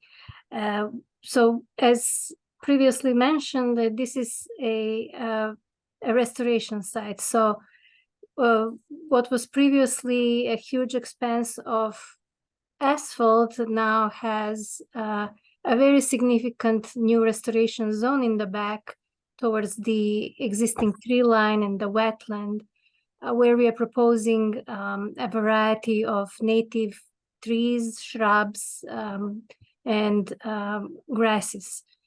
So that is shown in that kind of yellow hatch and yellow zone. And we have a list of species that I'm going to also show some pictures momentarily. The second list of plant materials that we are going to be showing is planting for the bioswales. So those are specifically selected plants that will assist in filtration of the stormwater, but will also be able to withstand the extremes of inundation as well as drought, because most of the year we have dry conditions, and then we have very intense storms, and that has been a pattern that has been more typical in recent years. And then finally, the green sort of zones is more of a front of house, a more conventional landscape that is more ornamental, suitable for commercial landscape, but we also using all native plants in those areas as well. And then if you see, it's a little bit more than just landscape. I think the front plaza, we are still thinking about breaking that, between the parking lot and the street. We're creating an attractive frontage. What was previously just a plain lawn, now we'll have a variety of ornamental trees and shrubs and perennials and grasses, something that is much more diverse, that will also have importance to pollinators. And then the frontage of the storefronts as well, we are thinking to break up that pavement with little, nodes of planting, sitting areas. And then we will see how that will most likely develop a little bit more as the architecture develops and we make better connections between the, where the entrances are, what the tenants' needs are. But conceptually, we'd like to have that kind of a zone between the parking lot and the storefront that is a little bit more than just stepping out of the car and walking out. So next slide, please.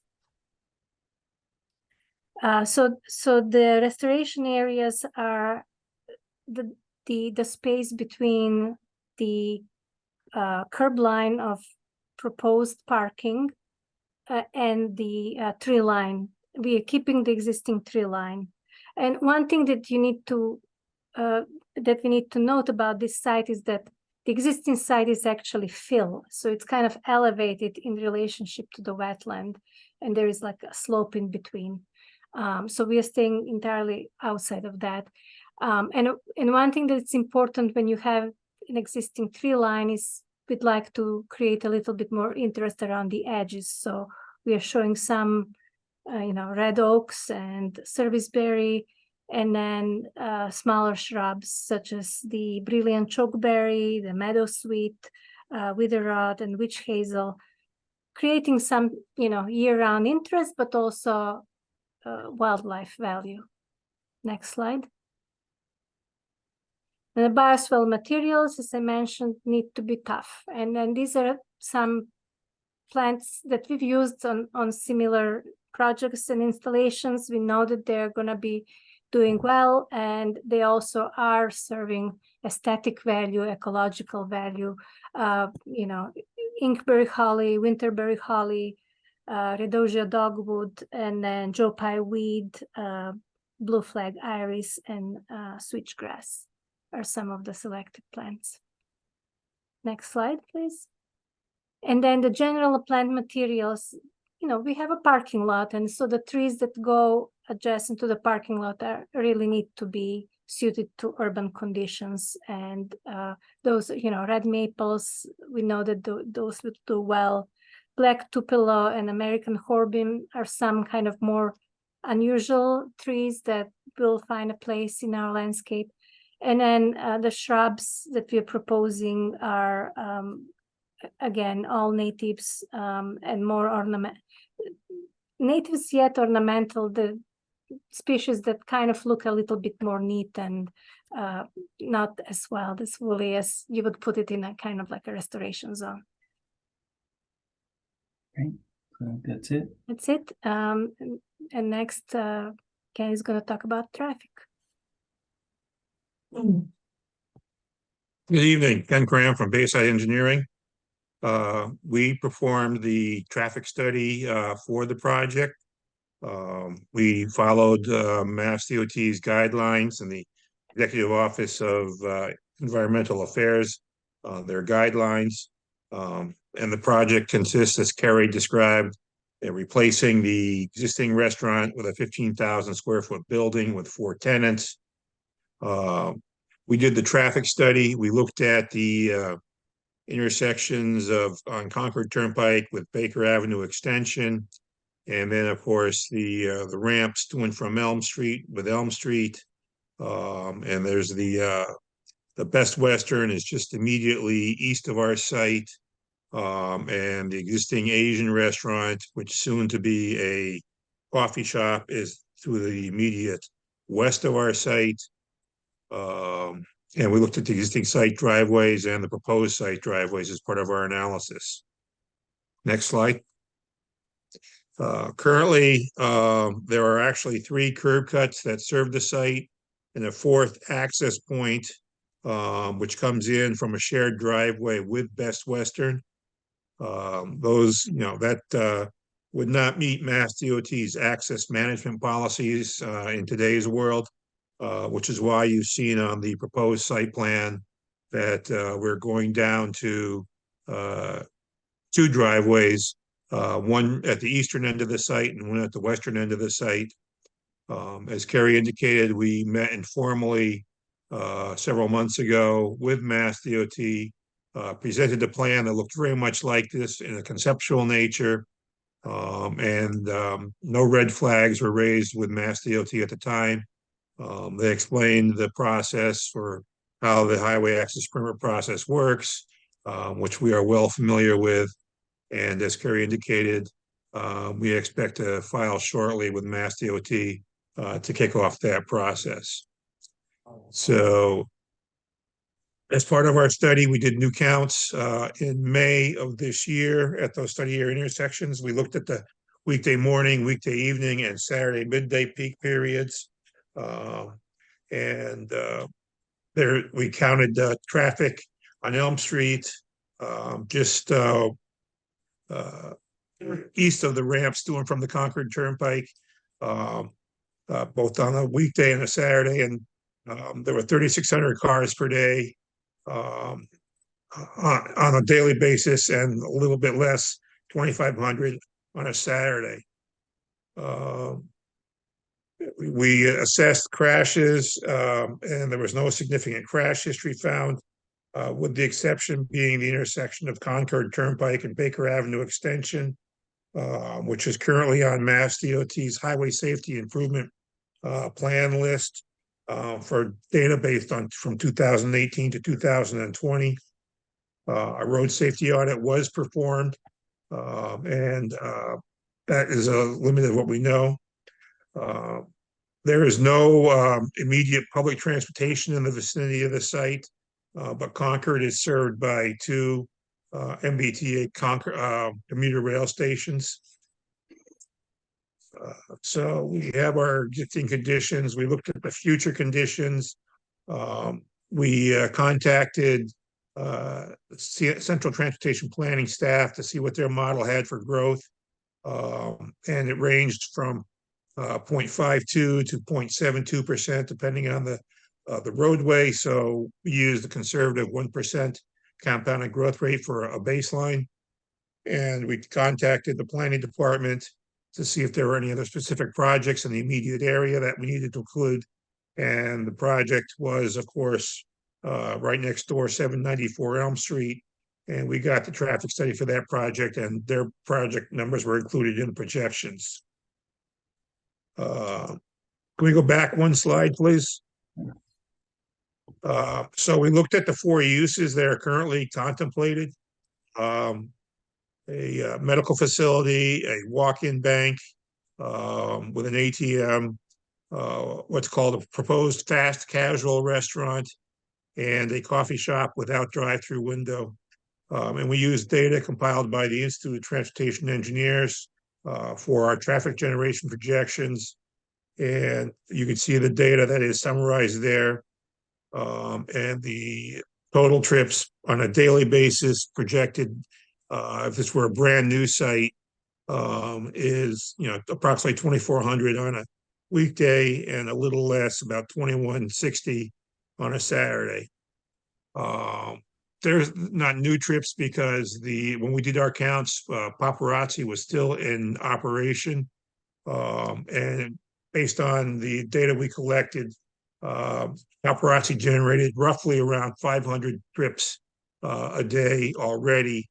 So those numbers would be reduced on a daily basis by about 500. But the one other factor is primarily the coffee shop, and to some extent the other restaurant. Not all of their traffic will be new. Some of that will be already on either Concord Turnpike or Elm Street, passing by the site. They're called pass-by trips because they're exactly that. You stop on your way home, or if you want to get dinner or something, or in the morning, particularly for the coffee shop. So we used, again, ITE data to adjust to determine how much would be the net new trips. And you can see there's a big reduction in the morning and that's driven by the proposed coffee shop and on a Saturday as well, and to a lesser extent, somewhat on the weekday evening peak hour. So we took all the numbers, we assigned them to the roadway networks, we analyzed them, and the intersections are all projected to operate at good levels of service overall, particularly the Concord Turnpike and Baker Avenue Extension intersection. The unsignalized driveways, all projected to operate at a good level of service with minimal delays and queuing. So taking that into account, we made some recommendations that the driveways consist of 1 lane in, 1 lane out, minimum 24 feet with one, as Mass DOT would recommend, the driveways be placed under stop sign control with a marked stop line. The internal circulating aisles be designed to accommodate emergency vehicles, which has been checked and will do. Any signage on site relative to traffic control should conform with the manual on uniform traffic control devices. We looked at sight lines, which are very good. We're fortunate that we're on a straight stretch of road, but we just recommend that any plantings or vegetations be set back and lower in the vicinity of the driveway so we don't impact those sight lines. We recommended bicycle racks, and you heard that there will be bicycle racks placed in the corner by the patio, and that in the event that there is heavy storm, any of the snow piles that get piled up by the driveway get cleared away so they don't impact the sight lines. So that's the summary on the traffic, and be glad to answer any questions.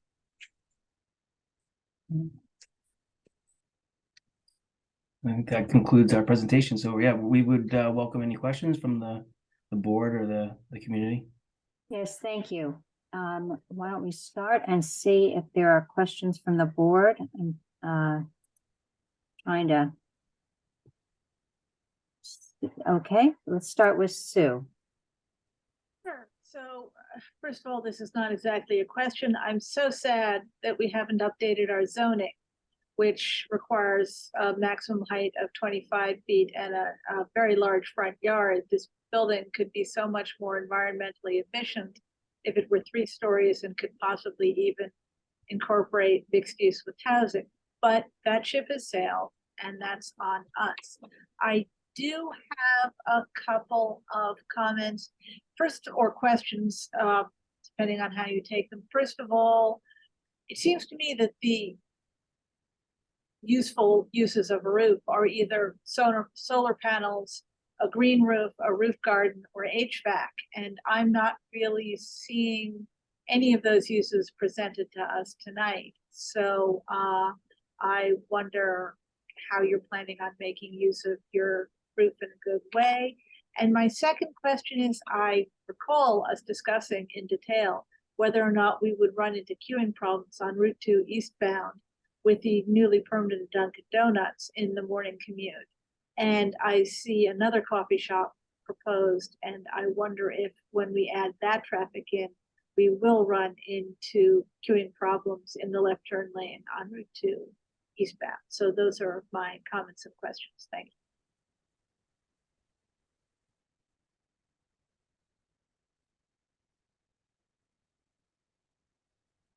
Would anyone like to respond from the applicant?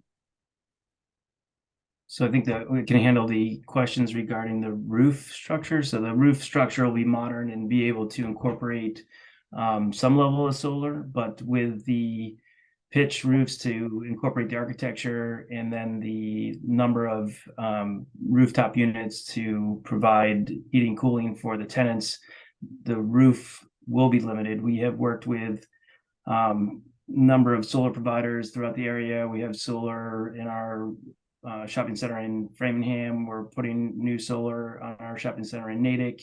We're having a 250 kilowatt system installed. It's actually going in currently as I speak. So we have done some work with incorporating solar when available. Right now, we don't know where the units are going to be placed. So we're kind of need to, it's all tenant dependent, but Axel and his team will design the roof to be able to accommodate solar to the degree it's available. As for intersection and queuing in the morning, I think Ken should be able to speak to that to some degree. I don't have an immediate answer. I am trying to find one.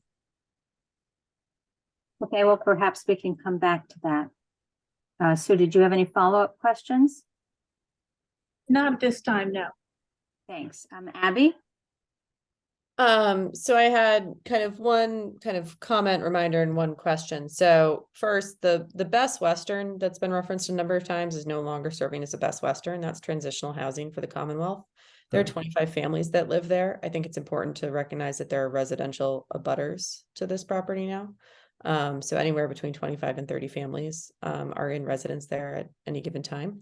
So just something to keep in mind when we're talking about pedestrian access, bicycle access of residents, and just impact on residents generally. That's not really a fully commercial property anymore. My second question, it's going to come as no surprise. I think traffic is going to be a major issue with the development.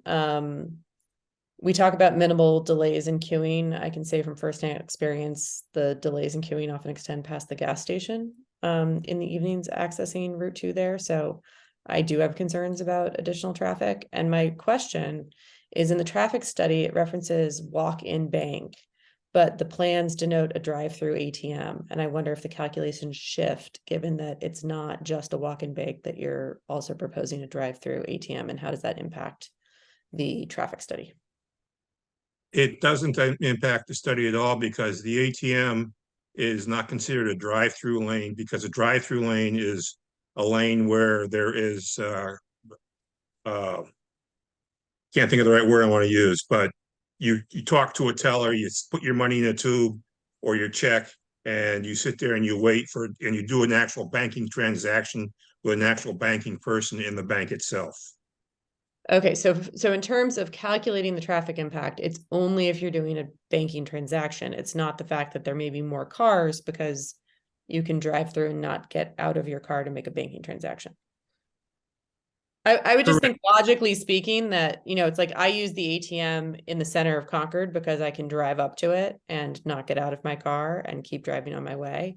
And I would imagine that more cars would use the bank because you can drive through the ATM and not get out of your car on the way home when you're coming home on Route 2, versus a bank that has no drive-through ATM. Even if you're not doing a long-term banking transaction, you're still using an ATM. So I understand that maybe in a technical sense, but just from a practical use, I would think there has to be a few more trips a day generated simply by the fact that you're driving home and you want to cash a check or you want to get cash, and that happens to be a drive-through as opposed to parking and walking into a facility. So I have some questions about the traffic study. I do think there's going to be an impact on the roadway, and I'd like to have that explored further, but that's obviously, we're at the initial stages. So just something to flag. Well, the town has brought on, and Elizabeth can correct me if I'm wrong, but they have hired GPI to do a peer review of the traffic study.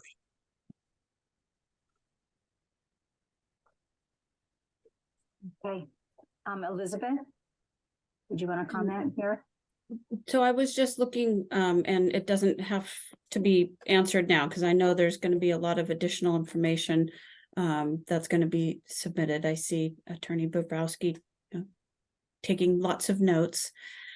So my question deals with the rooftop equipment and specifically addressing the noise issues to the adjacent Assabet River, which at that point is a designated wild and scenic river. So whether the rooftop equipment is within the peaks of the roof or whether it is on the flat portion of the roof in the rear, and what type of mitigation is going to be incorporated if it is rooftop equipment, and how that will be handled in the project design. So I don't expect an answer. I just want to point that out as just a question to raise. But I think the question was about peer review for traffic. My question? No, I think it was Abby's question. Or okay, I thought that was the question being asked, but we can respond to the pedestrian connection, which is what I brought up on the screen. I don't know if we were aware that the Best Western was renamed or being called something different, but we do understand that it is housing families. So some of the feedback that we did incorporate from meeting with the staff was the additional pedestrian connections, which were Brandon highlighted and has shown in gray. So those connections are directly connected to the adjacent, so that those families can access and utilize the services here, as well as we'll be installing a brand new sidewalk along there as we modify the access points and do the work along the front. There'll be a brand new sidewalk with two direct access points off of that for pedestrian. As we noted before, also there'll be bicycle racks for anybody from the adjacent neighborhood or neighborhoods and larger community that can travel here by bike. Will be able to park their bike and lock it up while they use the services here as well. I hope that answers those questions. I don't know, Abby, if you had any additional. Okay, any other board members? If not, I have a few questions myself, and I think they fall into 4+ categories. One is utilities. I'm sorry, Axel, did you want to answer one of the questions? Yes, I'd like to just respond to Elizabeth's comments just there about the rooftop equipment. So as Carrie mentioned before, we are considering all electric heating systems for this. And given that the currently existing building seems to make use of gas-fired units, we do anticipate a slight reduction in noise output from those units, but we're so early on in the design process. And so we're obviously keeping that in mind, but the current stretch energy code and opt-in codes are pushing us towards equipment, which is just naturally less noisy. And then, so in response to the question of where that rooftop equipment gets located, whether or not it's actually in the gable roof forms or on the flat roof beyond, again, we're so early on in the process. Our ideal scenario is to make use of those cavities for housing rooftop equipment wherever possible. We've had lots of success doing that with similar buildings in the past. And so I don't see any reason why we can't do that here. It'll just have to be a balance in the design and engineering process with where we locate all of that equipment. And of course, tenant functional needs are important for us to consider as well.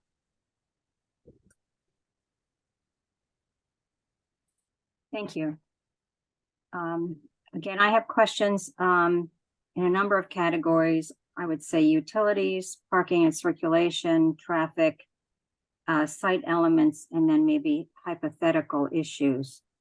Under utilities, you talk about a reduction in the requirement for water, but it's confusing to me whether you are calculating that based on use of the third building element as a professional office or as a potential restaurant.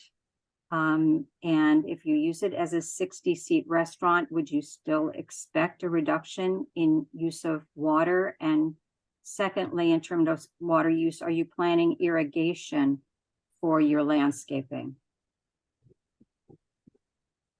Oh, hi, this is Brandon Lee, Kelly Engineering. Sorry if I misspoke when I mentioned the reduction. It's stormwater, so that's rainwater from the site. I was referring to water usage. I think you said that the existing restaurant used 8,400 gallons per day, and your proposed uses are 6,670 gallons per day.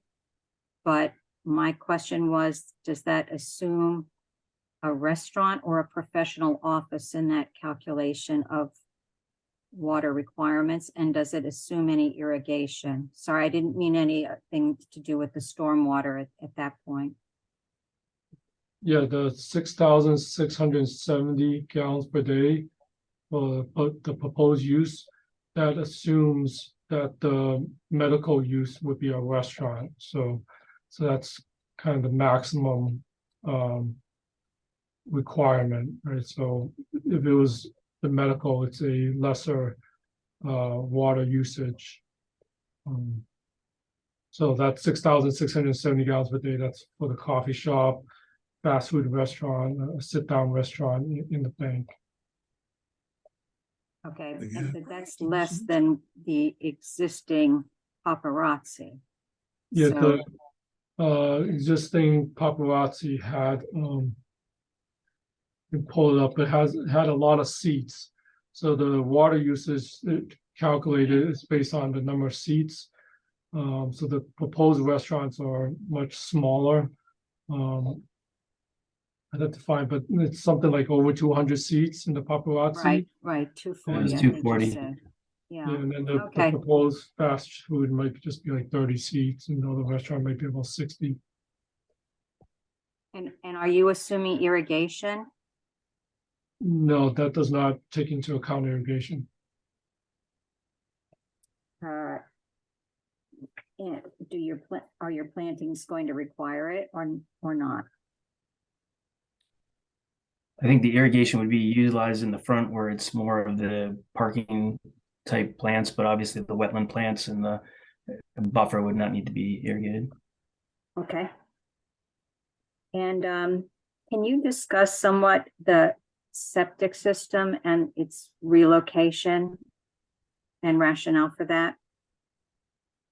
Yes, so the NRC has a requirement that septic sewer systems have to be 75 feet from the wetlands. So we've typically put septic tanks and grease trap kind of at the rear of the site instead of the front of the site. So that's usually where the utilities are. So we've located all the tanks at the back of the site. And just with that 75-foot setback requirement, we can't fit the leaching field at the rear of the site. So that's why we located to the front. I see. And so you can't put it on the side where the original septic was if you put in a new system? Yeah, so this leaching field is sized for the 2 restaurants. So it's kind of the maximum size for the proposed development. And for that size, with the stormwater and the catch basins located on the side, it doesn't fit as well as the front of the site. And hypothetically, if you had a sewer connection available from Nimrod Road, where I believe the sewer ends, would you have designed this differently in terms of your locations of the building?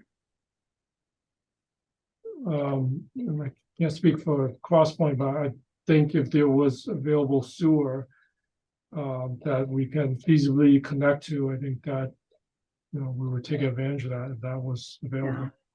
Okay. Yeah, traditionally we do connect to sewer if it's available. Okay. Then in terms of parking and circulation, you've answered some of my questions. Do you anticipate any of your spaces will be for small vehicles? Compact. Compact? We have not specified any compacts. Oh, I'm sorry. We have not shown any compact spaces. No. Okay. And in terms of circulation, how do you envision? It seems to me that once someone enters either of the entrances, they have to go completely around the site or through the front portion of the parking lot to exit, quite possibly. So, I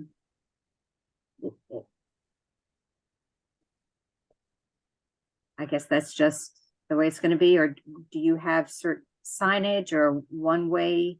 No, yeah, no, it's very options? flexible. People, there's no dead end parking. It's very fluid. Delivery comes in, can back into this area here and then pull out. As I think Ken or Brandon said, that it's been designed for both fire and delivery trucks to be able to navigate the site and then pull out.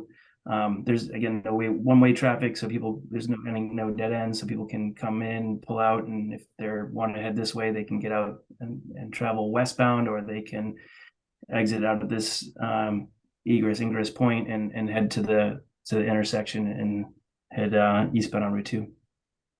Okay. In terms of some of the site elements on the facade, it's uniform,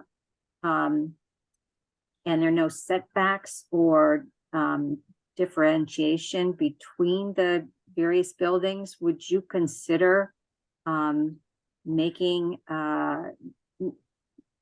some more transitional differences between the elements to maybe add some of that New England flavor?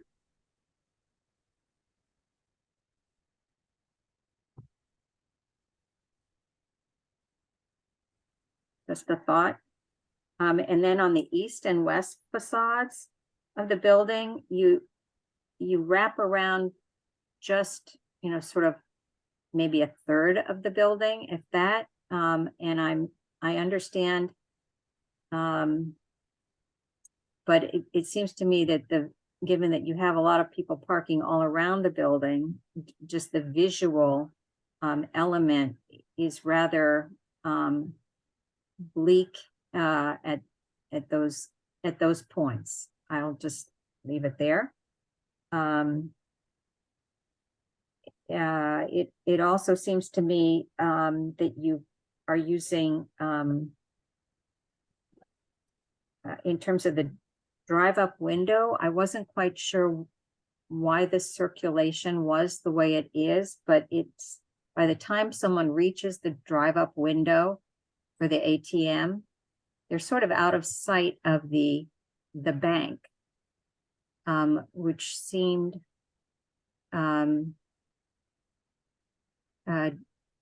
different than a lot of banks where you can actually see into where a teller is.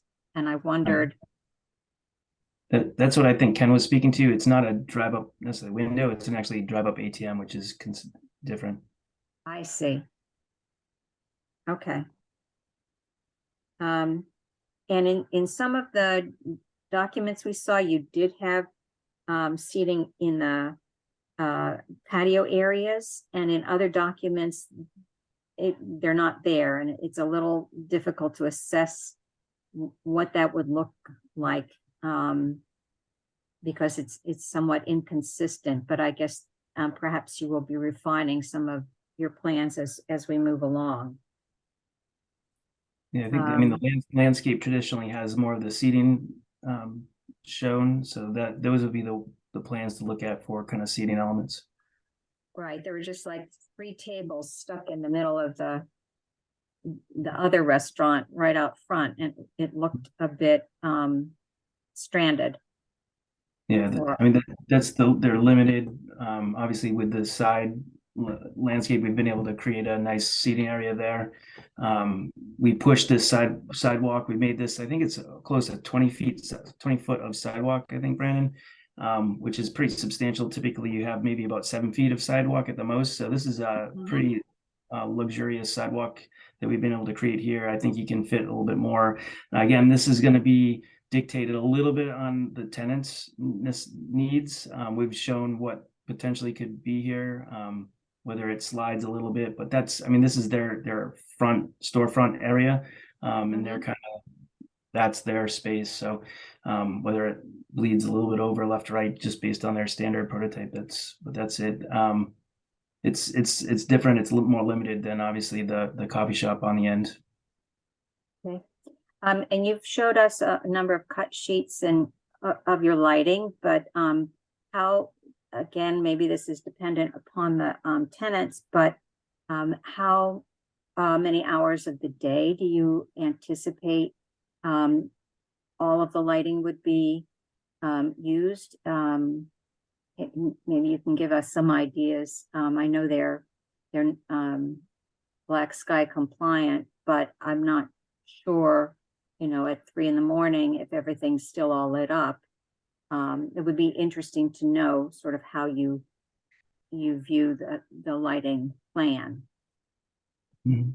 I think the ATMs are typically available 24 hours a day, so and banks are obviously very sensitive to safety, and I think ATMs are even a little bit challenged these days with security. But I think the ATM would be eliminated. The rest of the site would be controlled basically by the hours of use. The longest use, I think, is going to be the medical, the urgent care potentially. Otherwise, I think that would be the longest night into the night user. So that could be 24 hours. No, so the urgent No? care is not 24, and it can't Okay. be. Okay.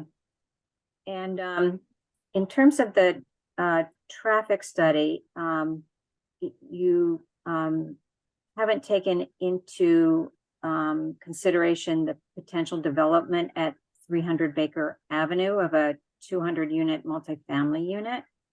So that might be something to consider. And as well, it does seem to me that based on the summary that I saw of the study, you did show that in fact, under the build condition, that this would move this level of service from a B to a C.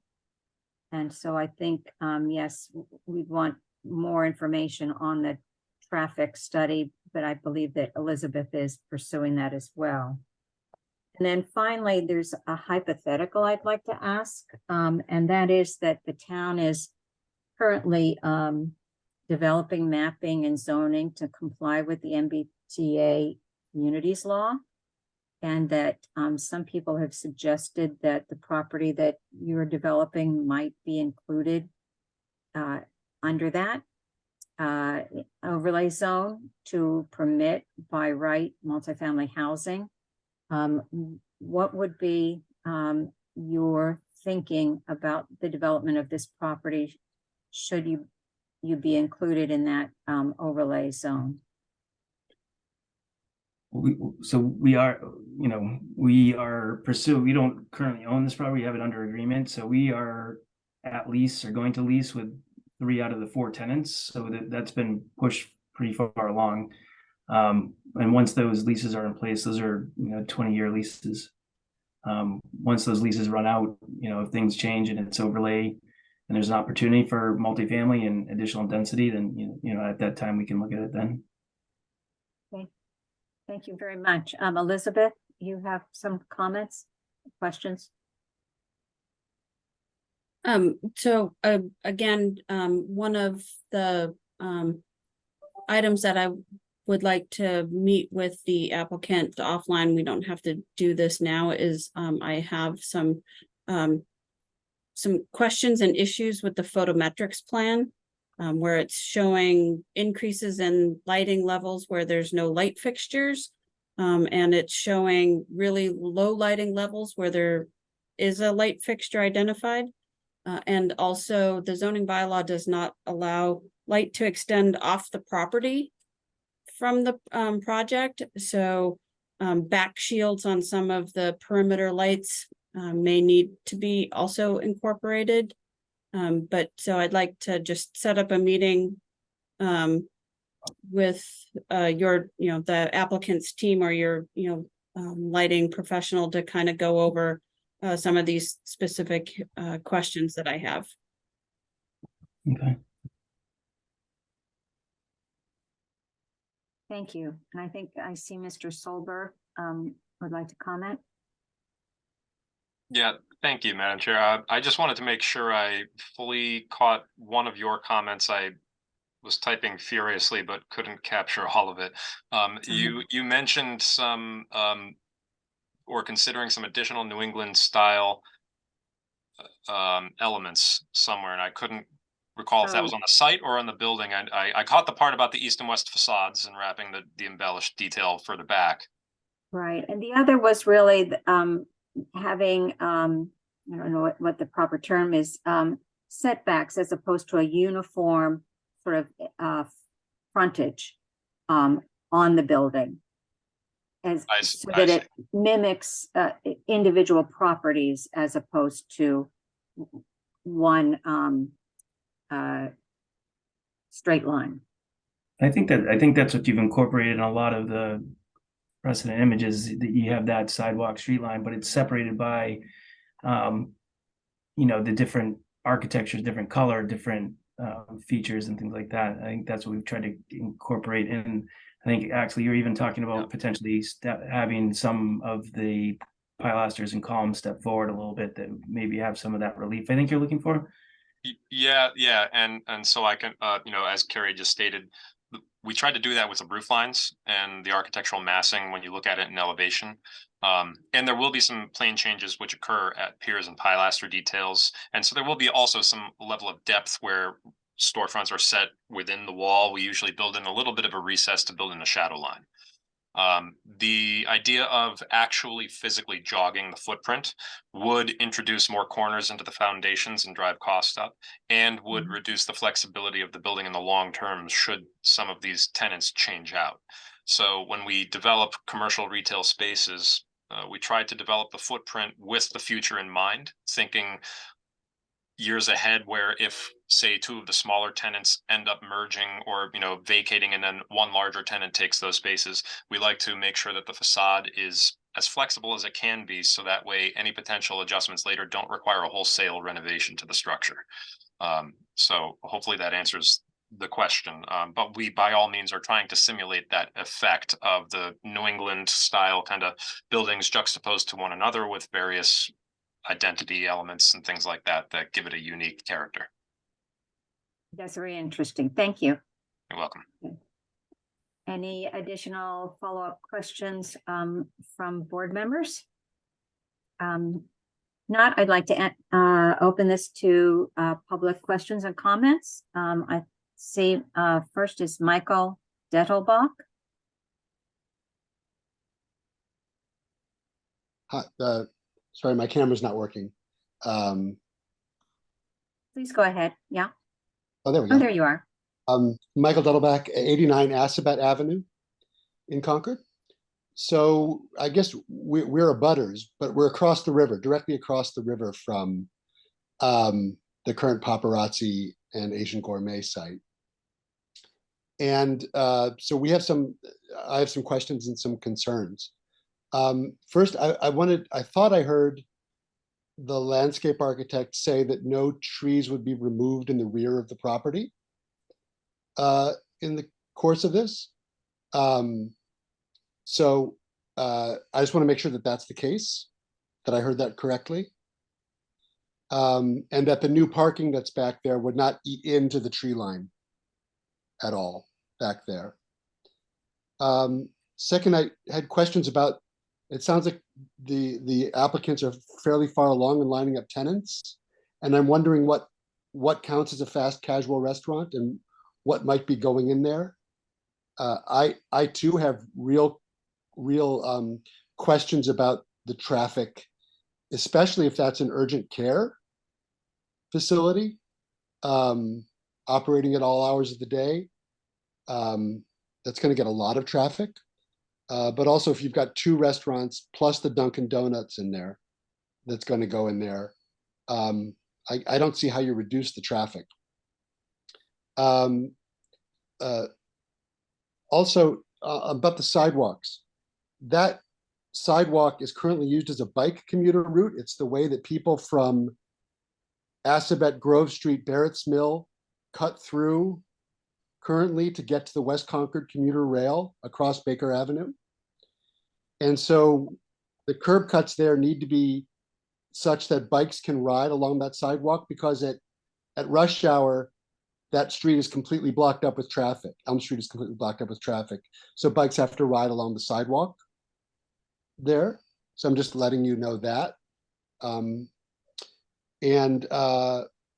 finally, the lighting. So I was pleased to hear that the zoning currently doesn't allow lighting to bleed across the river, but actually, at least when paparazzi was operating, it very much did. Lighting has come from that site all the way across the river onto our houses for as long as we've lived here, which is 25 years. What's really nice now with paparazzi being closed is that it's totally dark over there. We've just been listening to 2 owls over there calling across on the river. And so I really would like the applicants to pay attention to keeping lighting on the site and not bleeding into or across the river, and turning it off obviously whenever possible. So I was very thankful that Ms. Hughes brought that up, and also the noise issue that Ms. Hughes brought up. All those things affect the wildlife and our life on the river. So thank you. Mr. Solberg, did you wish to respond to any of the question? Okay. I'm going to call on Susan Modozeniak. Yep. Yeah, this is Susan, 392 Border Road. I'm chair of the WCAC, but I'm speaking on my own behalf right now. And I just wanted to mention, I wanted to piggyback on something that Sue Felshen said about solar on this site. And I was just looking at the orientation of the building, and it's nearly south facing, which is just like fantastic pure gold when it comes to generating solar electricity. And I was thinking, if solar wasn't a possibility for the roof, or you prefer not to put it there, you can usually put solar canopies. So like those awnings that you were showing on your building, those could be solar panels. And then the other thing you could try is putting like a parking canopy that's solar panels. And if you're going to have folks charging their EVs there anyway, it could be just a great way to generate some clean electricity, which people would use to charge their vehicles. You could sell some back to CMLP. You could possibly turn this into a way to defray your costs of doing electric HVAC on your building. So I feel like not putting solar on the site might be something that you'll come to regret. And so I just wanted to mention that. Yeah. So we've incorporated solar on other projects, 250 kilowatt system in Natick, and we've basically leased that. So we have a partner that is installing the solar, and they actually pay us rent. So we've definitely done this before. Great. Thank you. Steve Urza. Yeah, hi. Steve Urza, 39 Cottage Street in Concord. Just wanted to mention noise in the middle of the night. There should be a condition where no deliveries between 11 and 7, 11 at night and 7 a.m., and no dumpster pickups between 11 and 7, which cause noise and affect surrounding neighbors. So, one suggestion. Thank you. Thank you. Marjorie Ofield. Marjorie, you're still on mute. So sorry. Thank you for recognizing me. 2 things. I admire the suggestion about solar, and I think it should be pursued.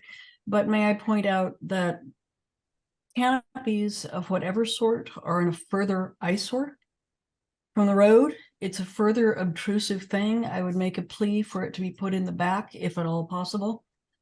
The second thing, actually the first thing that I thought about was, I have not heard any mention of the possibility of overflow traffic and people who have access to things like Waze not returning to Route 2 in either direction, but instead driving through Concord Center.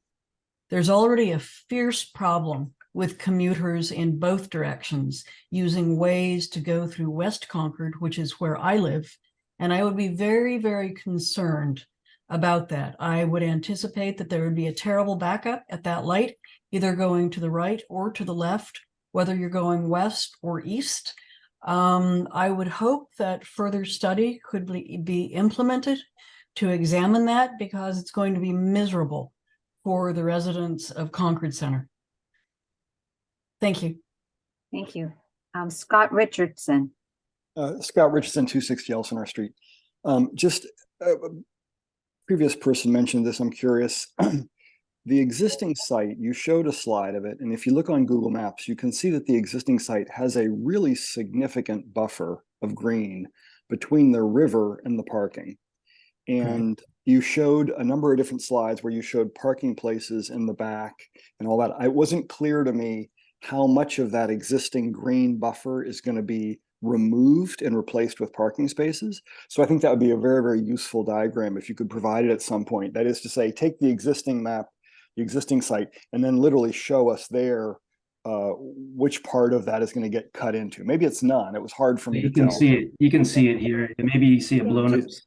Okay, it'd be great if you could show it. If you could show it, that'd be really great. Yeah, it's the blue line. I can't see your screen. We're not sure. You'd have to share your screen, Did it please. stop sharing? Okay, hold on. I thought I was sharing. Where do I go? I don't know why it stopped. Harry, do you want me to share my screen? No, so I think it's sharing now. There we go. Okay, so it's the blue line here on the landscape plan. So everything on the inside is brand new landscape, doesn't extend anywhere over the existing edge of pavement. So all the trees, all the vegetation is being maintained along the existing buffer line. Yeah, so that blue line, it's not really, it's hard to see it as blue, but whatever. That particular line is where the vegetation begins today. No. It's the edge of pavement, correct? And the tree line that you're seeing there is the tree line that we received from the site surveyor. Thank you.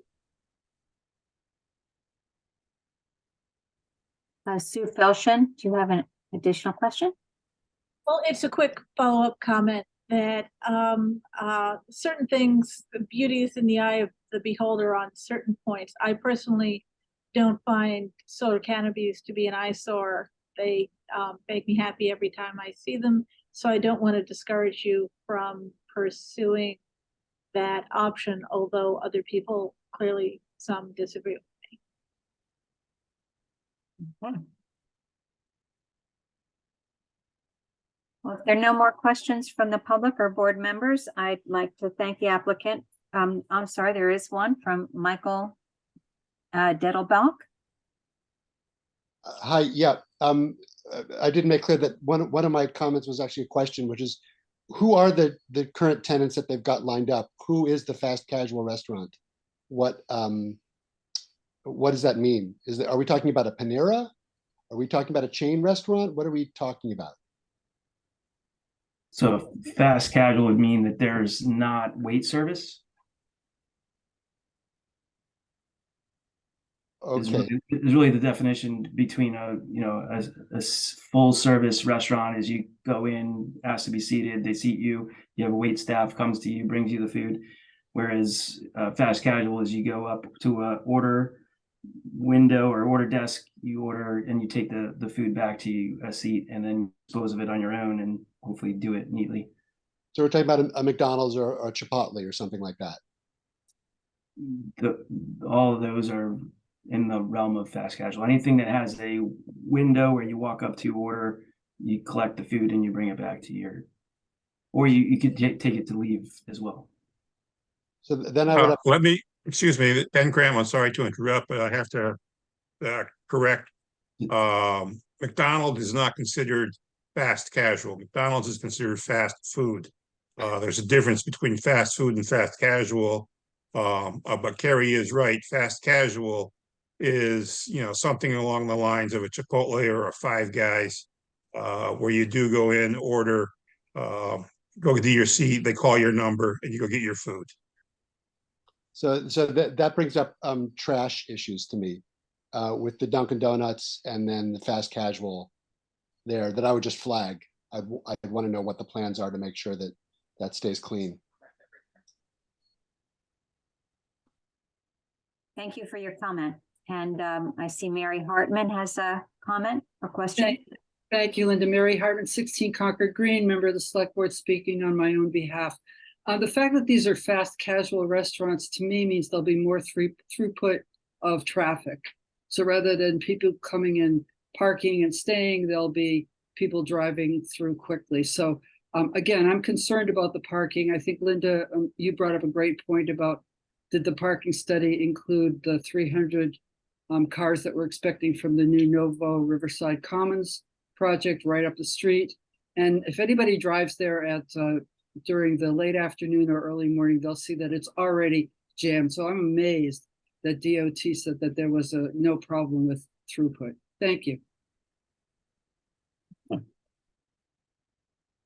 I will ask Mr. Dettelbach. Oh, okay. You've put your hand down, and I will ask one last time if there are any additional questions from residents or board members, and if not, thank you all for your interest. I want to thank the applicant for introducing us to your project, and I think move now that we will continue the public hearing. Is that what I'm doing, Elizabeth?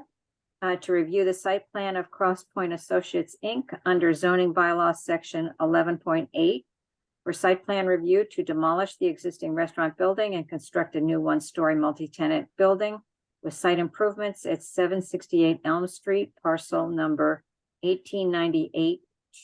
And do we have a date, Elizabeth? So the date is somewhat of the discussion. So we are hopeful to have the contract executed with the outside consultant by the end of this week. We got the paperwork from Carrie, thank you. And so Heather is putting together that contract, and we'll get that process, and hopefully by the end of the week, so they can start their work. Definitely don't see September 26th working. The next meeting after that is October 10th. I think what you would probably find is the outside consultant can submit their review, and the applicant may have time to review it, and we can have the outside consultant come see if they're available for October 10th and have a conversation.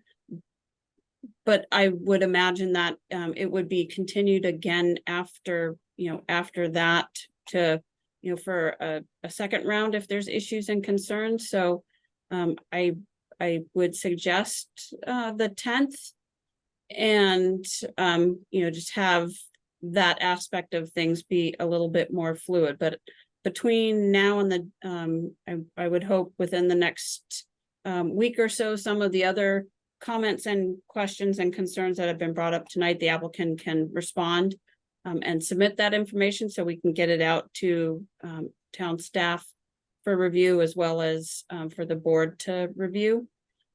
So that's my suggestion, would be at a minimum out to October 10th.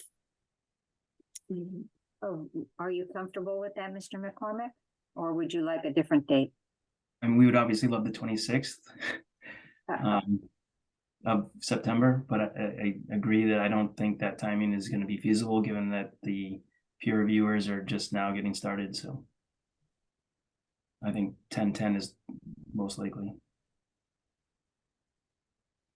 Okay, well then we'll make it for October 10th at 7:10 p.m.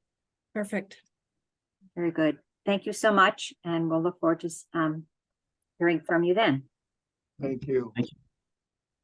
Oh, I'm sorry. So I moved that. I need a second, I second it. and we will take the roll call. Abby Flanagan, Aye. Sue Felshen, Aye. Andrew Boardman, Aye. Rob Almeida, Yes. and myself, Linda Miller. Yes. Thank you. Right. Thank you all. Appreciate it. Okay. Now we will move on to public comment. General public comment is limited to up to 15 minutes with no more than 3 minutes allocated to any one speaker. General public comment is limited to items that are not on tonight's agenda. So would there be anyone wishing to make a general comment? If not, we will move on to consideration of a potential member for the West Concord Advisory Committee. Dr. Anna Fedwig of 343 Commonwealth Avenue has been recommended by the West Concord Advisory Committee to fill one of the 2 unexpired full member terms following the town annual meeting in 2024 and 2025. She is here tonight. Yes, she's stuck with us. Thank you so much. And she just, if you could introduce yourself and answer any questions that the board may have for you. Thank you so much for being here. Thank you. Thank you for having me. So I live at 343 Commonwealth Avenue in West Concord. I've been in West Concord for just a year and a half. And prior to that, I lived in Concord near the high school for 12 years. Raised my kids there. And I have a little more time now. My kids are off to college and I just wanted to get involved. Great. Well, thank you very much. Other than hurrahs, any questions from the planning board? If not, I will thank you so much for volunteering. As we are all volunteers, we have complete sympathy and understanding for your embarking on a crazy addition to the West Concord Advisory Committee. But thank you so much. You guys do a tremendous tremendous amount of help with the planning board process, especially representing West Concord. So thank you again. And I will ask for a motion to move Dr. Fedwig's nomination onto the select board. I move to recommend that the planning board recommends Dr. Feldweg to the select board for appointment to the West Concord Advisory Committee. For a term to end 2025. Well, it's to fill an unexpired term to end in 2025. Fill an unexpired term ending in 2025. Yes. Thank you. Thank you. Thank you. Do I have a second? I second it. Thank you. And calling the roll, Rob Almeida. Yes. Sue Felshen. Abby Flanagan. Aye. Andrew Boardman. Yes. And myself, Linda Miller, yes. Thank you very much again. Thank you. Moving on to an MBTA communities zoning update discussion. Elizabeth, you've been extremely busy. You've had a number of community meetings and group meetings. Would you like to update us on those? Definitely. So we did have one glitch with our connection hour at Cafe Nero, which that did not happen. But then we, Linda and Senior Planner Aaron Stevens did have a connection hour at the main library last week, which was, it's been consistent. It's between like 7 and 15 people, lately coming. So our next one is, I believe it's tomorrow or no. They all start to run together. So the next one is tomorrow at 10 o'clock at the Fowler Library. So we're looking forward to that one. And as far as public meetings, still working on getting together with the Chamber of Commerce and also reaching out to the Council on Aging and a couple other Public Works Commission and just a couple of other committees. The climate and the Climate Action Committee. That one is. No, you did meet with them. We did meet with them. Yeah, I can't remember when that one is, but Okay. So more importantly, next Wednesday, the 20th Yes. is the consultant team from Horsley and Witten has taken in all of the survey information and the mapping, exercise, and will be providing a presentation on all of that outcome and presenting 3 different scenarios for how a compliance model and different areas within the half-mile radius. And there's been definitely a lot of pins were placed for specific areas, outside the half-mile radius. So they will go through and provide that information on the survey results, the mapping results, and those 3 different scenarios. And the cool thing about next Wednesday is that public discussion, they can make changes on the fly to, all right, what happens if, this area gets included and that area gets excluded? Are we still in compliance with all of the minute details that make up the density and the area requirements? So that's going to be pretty exciting. And that will be a hybrid meeting at the hearing room at the person. townhouse. It will be at the hearing room at the townhouse. Yep. So it's in person for the board, the consultant, but there will be at least a hybrid option for people to listen in. Yeah. Great. Sorry, quick question. Is that there going to be a recording available of that? It's a couple of the elementary schools have their back to school night that night. Ooh. So there's a whole bunch of us who can't, who have to be sitting in tiny chairs in tiny classrooms that night. Will that be recorded?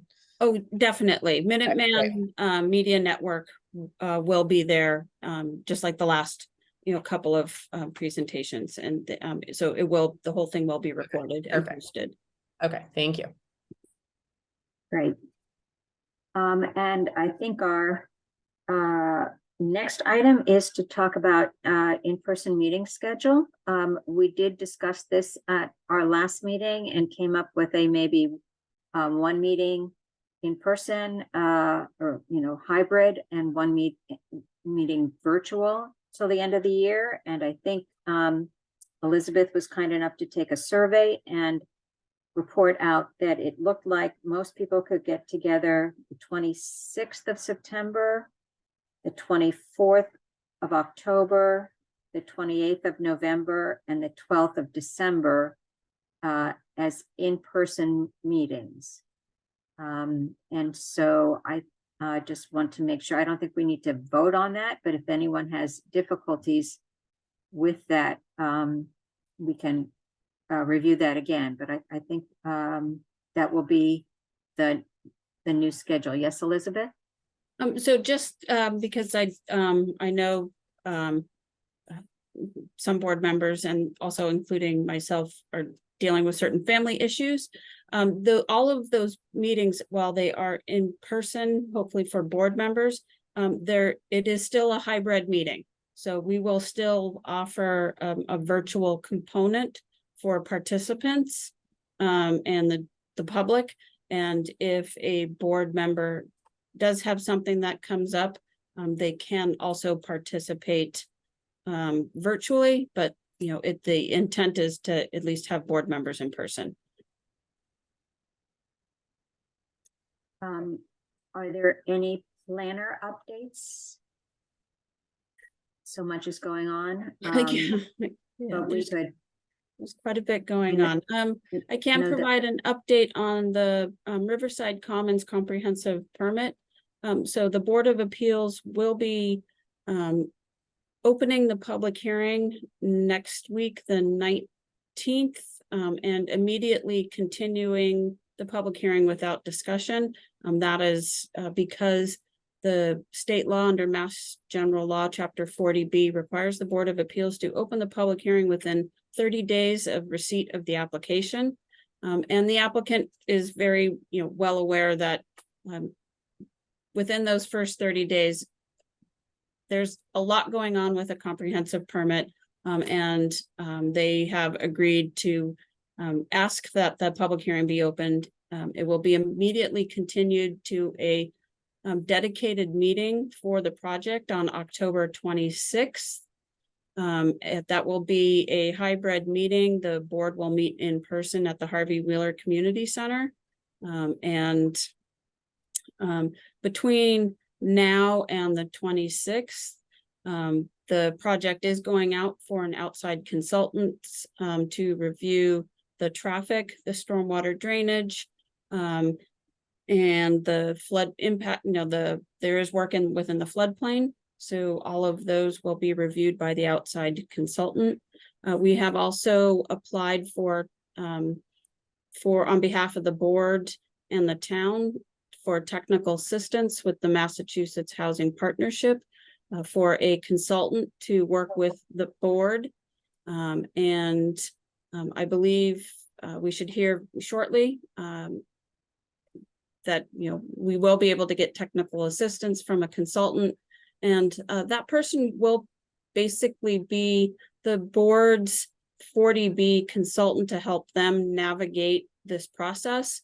And one item we're hoping that the consultant can do is hold a 40B 101 training session for the Board of Appeals. So if that does happen, that will probably more than likely be a virtual meeting. While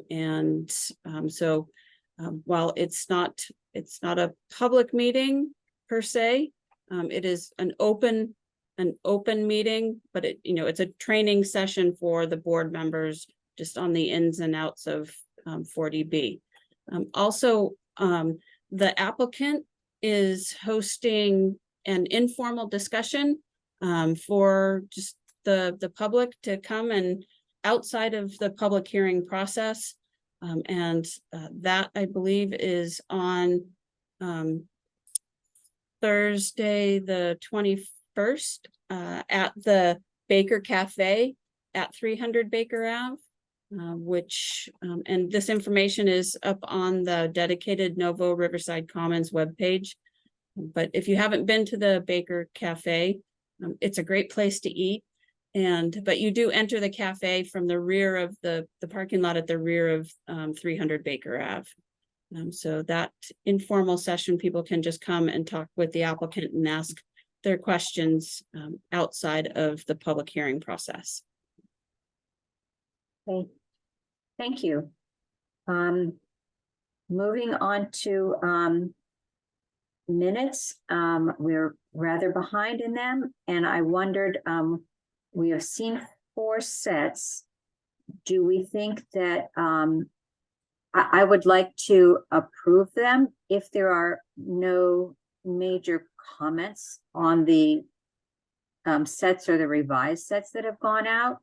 Otherwise, if there are substantial comments to be made, I think it's late in the evening, and I would like to then defer it to next week. So of the board minutes on May 9th, May 23rd, June 6th, and June 20th, are there any of those that people would like to defer to our next meeting? Linda, Yes, Heather? the June 20th minutes haven't gone out to the whole board yet for review. Okay, Only thank you for a few of you. So the first 3, May 9th, May 23rd, and June 6th. Could we, do we feel prepared that our revisions have been registered? Elizabeth, yes. So I do know that Sue had one question remaining for the June we just took June 20th out, so never mind. Okay. I'll answer that question for the next round. But I can tell you that the remaining sets of minutes that are outstanding will be done for your next meeting as well. Great. All right, then could I have a motion to approve the minutes from May 9th, May 23rd and June 6th. Sure, I move that. Okay, and a second? I second it. Okay, and I will take a vote. Andrew, Yes. Boardman, Abby Flanagan, Aye. Sue Felshin, Aye. Rob Almeida, Yes. and myself, Linda Miller, yes. Thank you. And with that, I will wish everyone a good night. Looking forward to seeing you in person in 2 weeks and maybe even in person on the 20th. I hope to see you all then and have a good evening, what's left of it. Thank you again. And thank all the other participants who have come tonight. Good night.